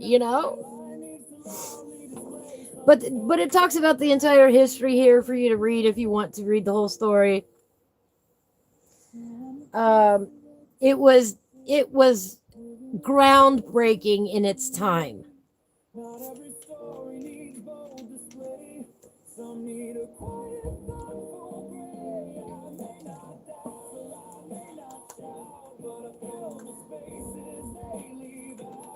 And it is still referenced today for its significance.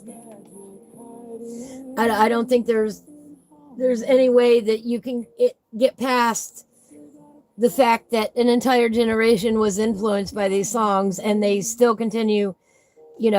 I want kids today to know about Schoolhouse Rock. I do. That's why we did this whole episode. Nobody expected it when they first started this to grow as fast and as large as it did.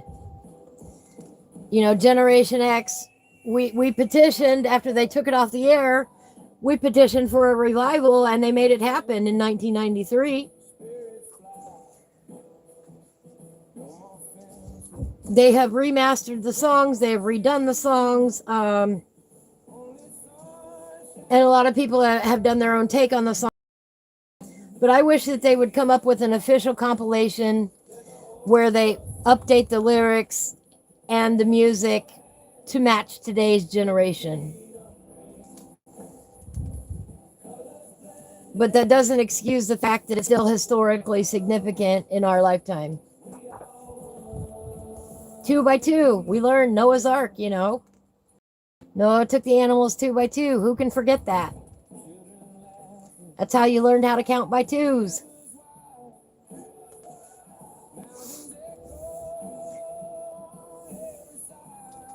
Magical number 3. That's the song that started it all. I love this book. I want to sit down with all the kids and color in it and talk about these things. That's how you learn to count by 4. Who's new at the zoo? I want to play the videos for my kids. I want to sing the songs with them. I do. And they're just now getting to the age where they catch up on it. Yeah, I did. I spent all day yesterday humming the songs and singing the songs and looking through the ones that I didn't know, at all. I was like, wait a minute. I remember vaguely about the Earth series, but the only, that came out on DVD or direct to video, I should say. It didn't get the Saturday morning cartoon special that we used to have. Saturday mornings were a big event. They were a big deal. You looked forward to Saturday mornings every week, especially during the school year. But who knew they were feeding us learning while we were watching cartoons? None of us kids realized we were learning. We were just having fun. But every single page in the book is taken from the videos that they made. You know, that was even prior to MTV. These music videos were prior to MTV. Yeah, they bring back a whole lot of memories. You know, I might not be able to tell you exactly where everybody came from off the top of my head, but I recognized everything in the book. Every snapshot they put in here, I recognized from the videos. You grabbed yourself the bowl of cereal and you sat down for a couple of hours and you watched cartoons. That's just what you did on Saturday mornings, you know?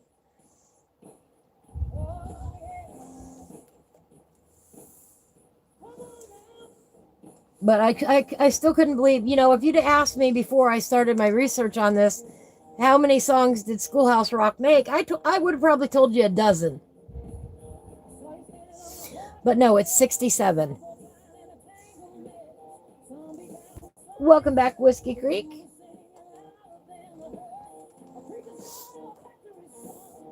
Now I want to do these 2 pages too, but I don't have time today. We're almost out of time today. Here is what we colored today. Part of Conjunction Junction. We talked about the simple style of it and how the artwork actually impacted the youth of the day.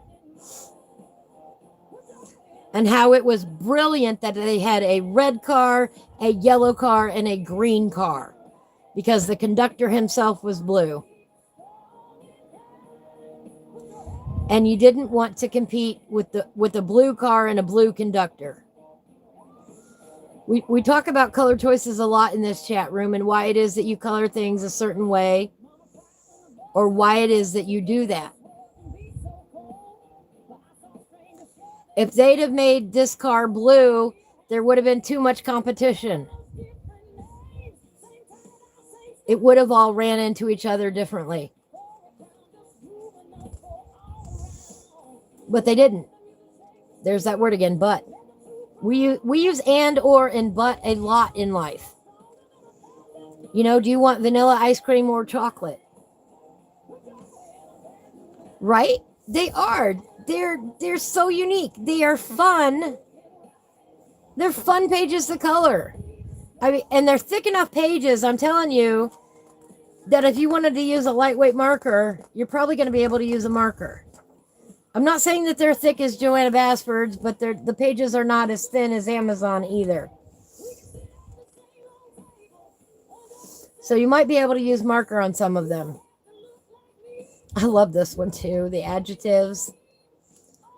Gotta unpack your adjectives.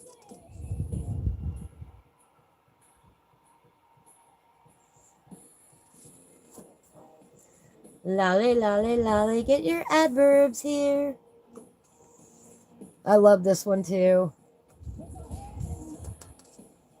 I personally went on and studied writing in college and communication arts because I was fascinated with this sort of thing where you could use words to help people remember things.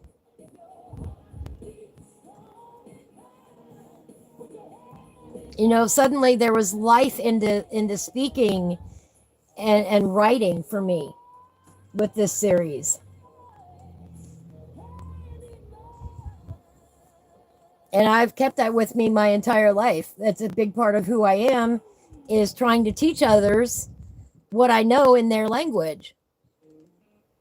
You know, I might not know all the slang of today, but if the kids and I are talking about something, I'll explain something, 5 ways to Wednesday until they understand what it is that I'm talking about. And I think I got that influence directly from Schoolhouse Rock. I think that helped shape my personality. I really do.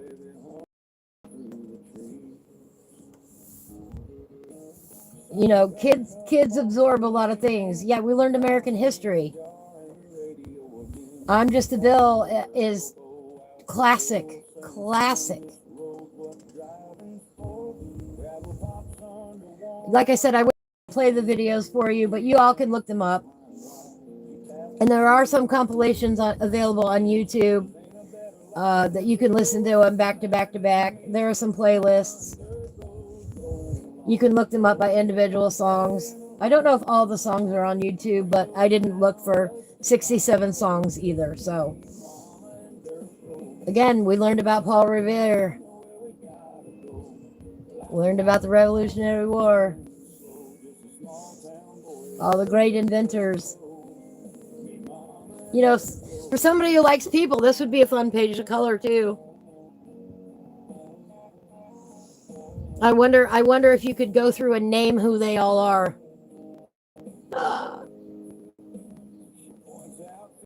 Yeah, Whiskey Creek, if anybody has questions about the Revolutionary War, he could answer you that. And anything about trains too. But here is what they did with a simple concept here. This row of people and this row of people are the same, and this group of people and this group of people are the same. That's brilliant repetition. Yeah, I remember more about Schoolhouse Rock than I do about the cartoons that we watched. That's how it imprinted in our minds. You know, the artistic biker admitted that he only knows the preamble to the Constitution because of the song. Now, I don't even remember that much anymore because I'm getting too old, but he still remembers it. I had it memorized at the time. I know I did.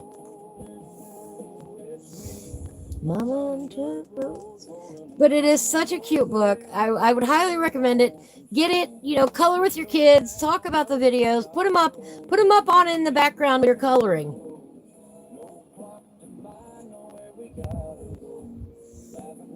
You know, I always say that you should set the stage for success in coloring. Put the music on.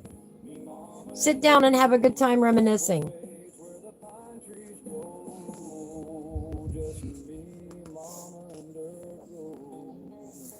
You know, the 19th Amendment gave women the right to vote. That changed our culture. They made a song about it. It was that significant. You know, it wasn't until the 1970s that women were allowed to have a bank account of their own in the United States. Up until the mid-1970s, a woman was not allowed to have her own bank account. This is not ancient history, folks. This is modern history.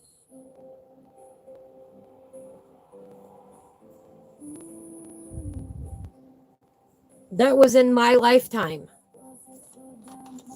Yes, now today women have equal rights, but in my lifetime they haven't had that.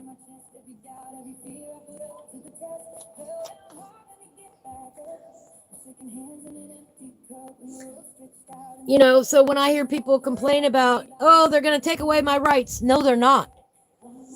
No, they're not. Women fought too hard for them. They ain't taking away nothing. There will be another war if they tried to. Nobody's doing that. They're trying to make it fair for everybody in our society. I'm just a bill. Yes, I'm only a bill. I mean, I've been. You were a student reporter for your town's newspaper as a teen? That is awesome. I was on our school's radio team doing the news broadcasting. So you would be writing the articles that I would have read over the air.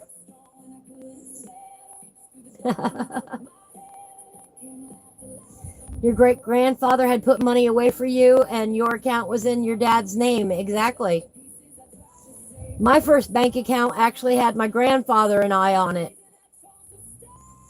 I couldn't get a bank account by myself because I was a kid. And back then, kids weren't allowed their own bank accounts either. Had to be a relative on your bank account. I don't know if that's still true or not, but a kid could not have their own bank account.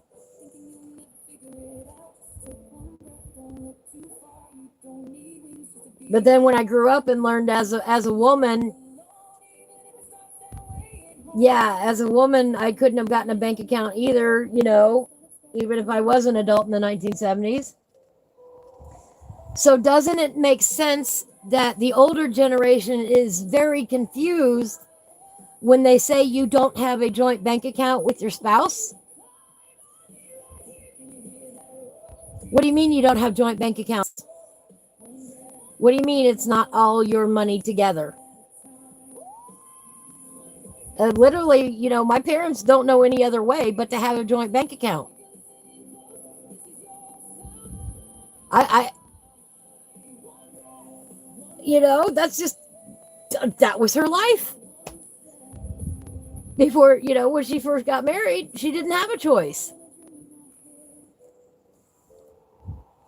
And women today are going, we're not doing joints anymore. We're not doing the joint accounts. Well, that's what it stems from. We couldn't always have that. Schoolhouse Rock impacted the way that we developed our thinking and how we learned.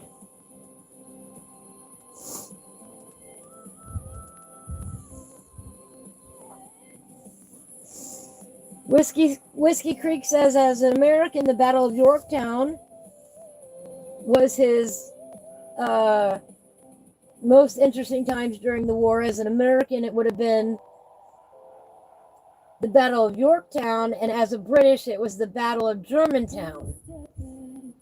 The British were more organized in the first 4 years. That makes sense.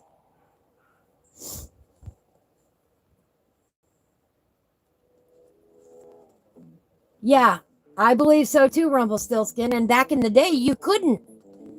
As a woman, you couldn't break up with your man and still have a bank account. You had to be cash only. You literally couldn't own a bank account. And now everybody wants their own independence these days. I mean, I'm grateful for it, don't get me wrong, but you can still... People don't take that commitment seriously enough, I don't think. I mean, when I think of becoming a couple with somebody, with anybody, I think about commingling finances. I don't give it a second thought because that's how I grew up. If you're husband and wife, it's our money.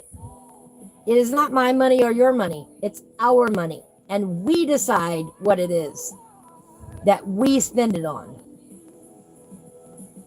And a lot of people don't have that way of thinking. Well, historically, that's where I get it.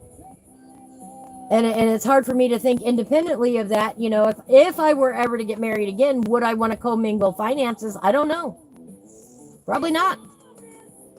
Just because, I've had too many bad experiences. But that's the thing is, now men can't hold that against women, wherein back in the day they could. If you're going to go be alone, you won't be able to have a bank account. You won't have your own money. That's a threat, That's not a celebration. And I'm glad it's not like that anymore. We were also the first to actually be taught about computers, something that wasn't a computer.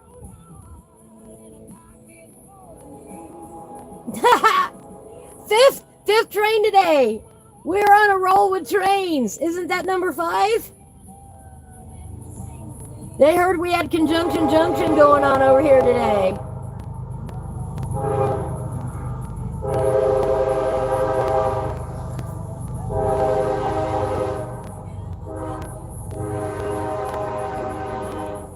Yeah, Sherry is in the older generation as well, where they talk about a purchase before you make the purchase.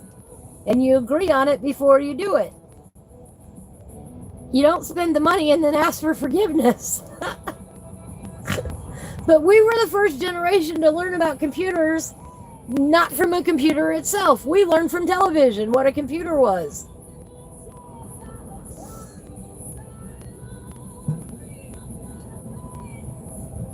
You know, if you had a computer in your elementary school, you were lucky. And we had one computer, by the way, in my entire elementary school. And that wasn't until I was in 6th grade.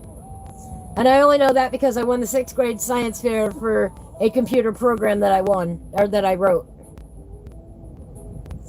And then when we were told, when we went to the regional science fair, that they were going to have a computer there for me to use, and they didn't.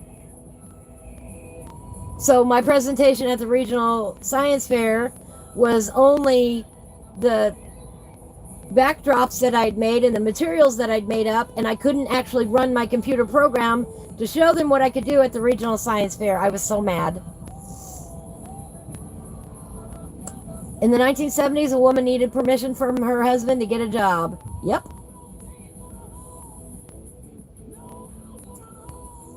Needed permission to do a lot of things that we don't need anymore. And I think that's what the rift is in society right now. And that's equality, by the way. When we don't need permission from anybody else to do whatever it is we want to do, that's equality. Equality is not we all have the same money. Yes, I agree, Whiskey Creek. Once you get married, it should become we instead of I. I agree. Ha ha! Rumpelstiltskin says, we had 3 computers in school. It was like an air-conditioned holy place. We weren't allowed to touch it, only admire its glow from a distance.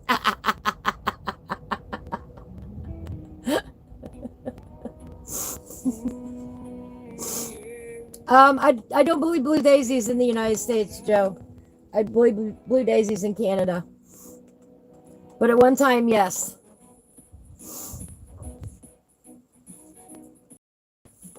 And in a lot of places in the world, that is still true. But you definitely couldn't have a bank account in your own name until the 1970s in the United States. That one I know. As a fact. Schoolhouse Rock, everybody. I know we've talked about a lot. We've gotten a lot of off subject over time for today. I highly recommend the book. If nothing else, just for you to be able to sit down and do some simple coloring for the day. You know, you don't always have to do detailed pieces to have a great time coloring.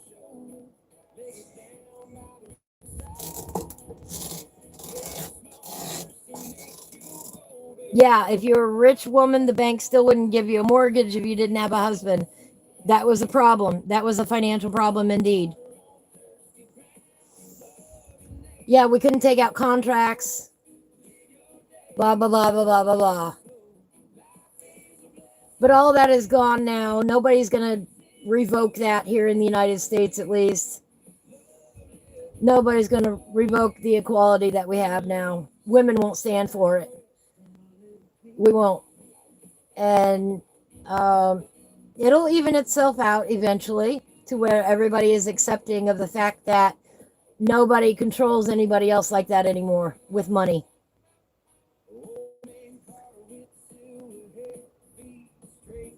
Yeah, that is a weird law. Rumpelstiltskin and I agree. 18, you can't legally drink, but you can join the army. I don't get that one. I don't agree with it. I think that needs fixed. Yeah, at 18, join the army, but, you know, you still have to pay for your kids' health insurance until they're 28 or 26. Huh? They're off in the army. We've got crazy laws. We will get them all straightened out eventually, I hope.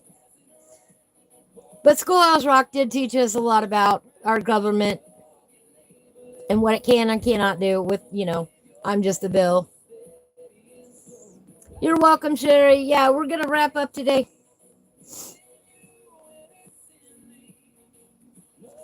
Blue says, in Canada, my mom wanted a job outside the house and her employer called her father to ask if it was okay. I don't know if it's an actual law, but it still happened. That is crazy. Have a beautiful weekend, everybody. That is crazy. I know we got a little off topic today. That's all right. Highly suggest trying some flat coloring. You don't flat color currently. Get a simple adult book like Schoolhouse Rock and just flat color for a while. It really does relax you. And in the case of Schoolhouse Rock, probably brings back some great memories. Look up the videos and have a good time. Yeah, exactly. I agree. Bye, Sherry. Have a beautiful weekend. I love you. Yep, we're going to wrap it up. Life is a blessing. Pass it around. Pour it like water on thirsty ground. Love your neighbor, let grudges go. Lead your days steady and slow. Now y'all know why I like music too so well when I'm coloring. I can't separate the two. I love music when I'm coloring. You're welcome. Have a beautiful day, everybody. Thank you so much for stopping by. I really do appreciate it.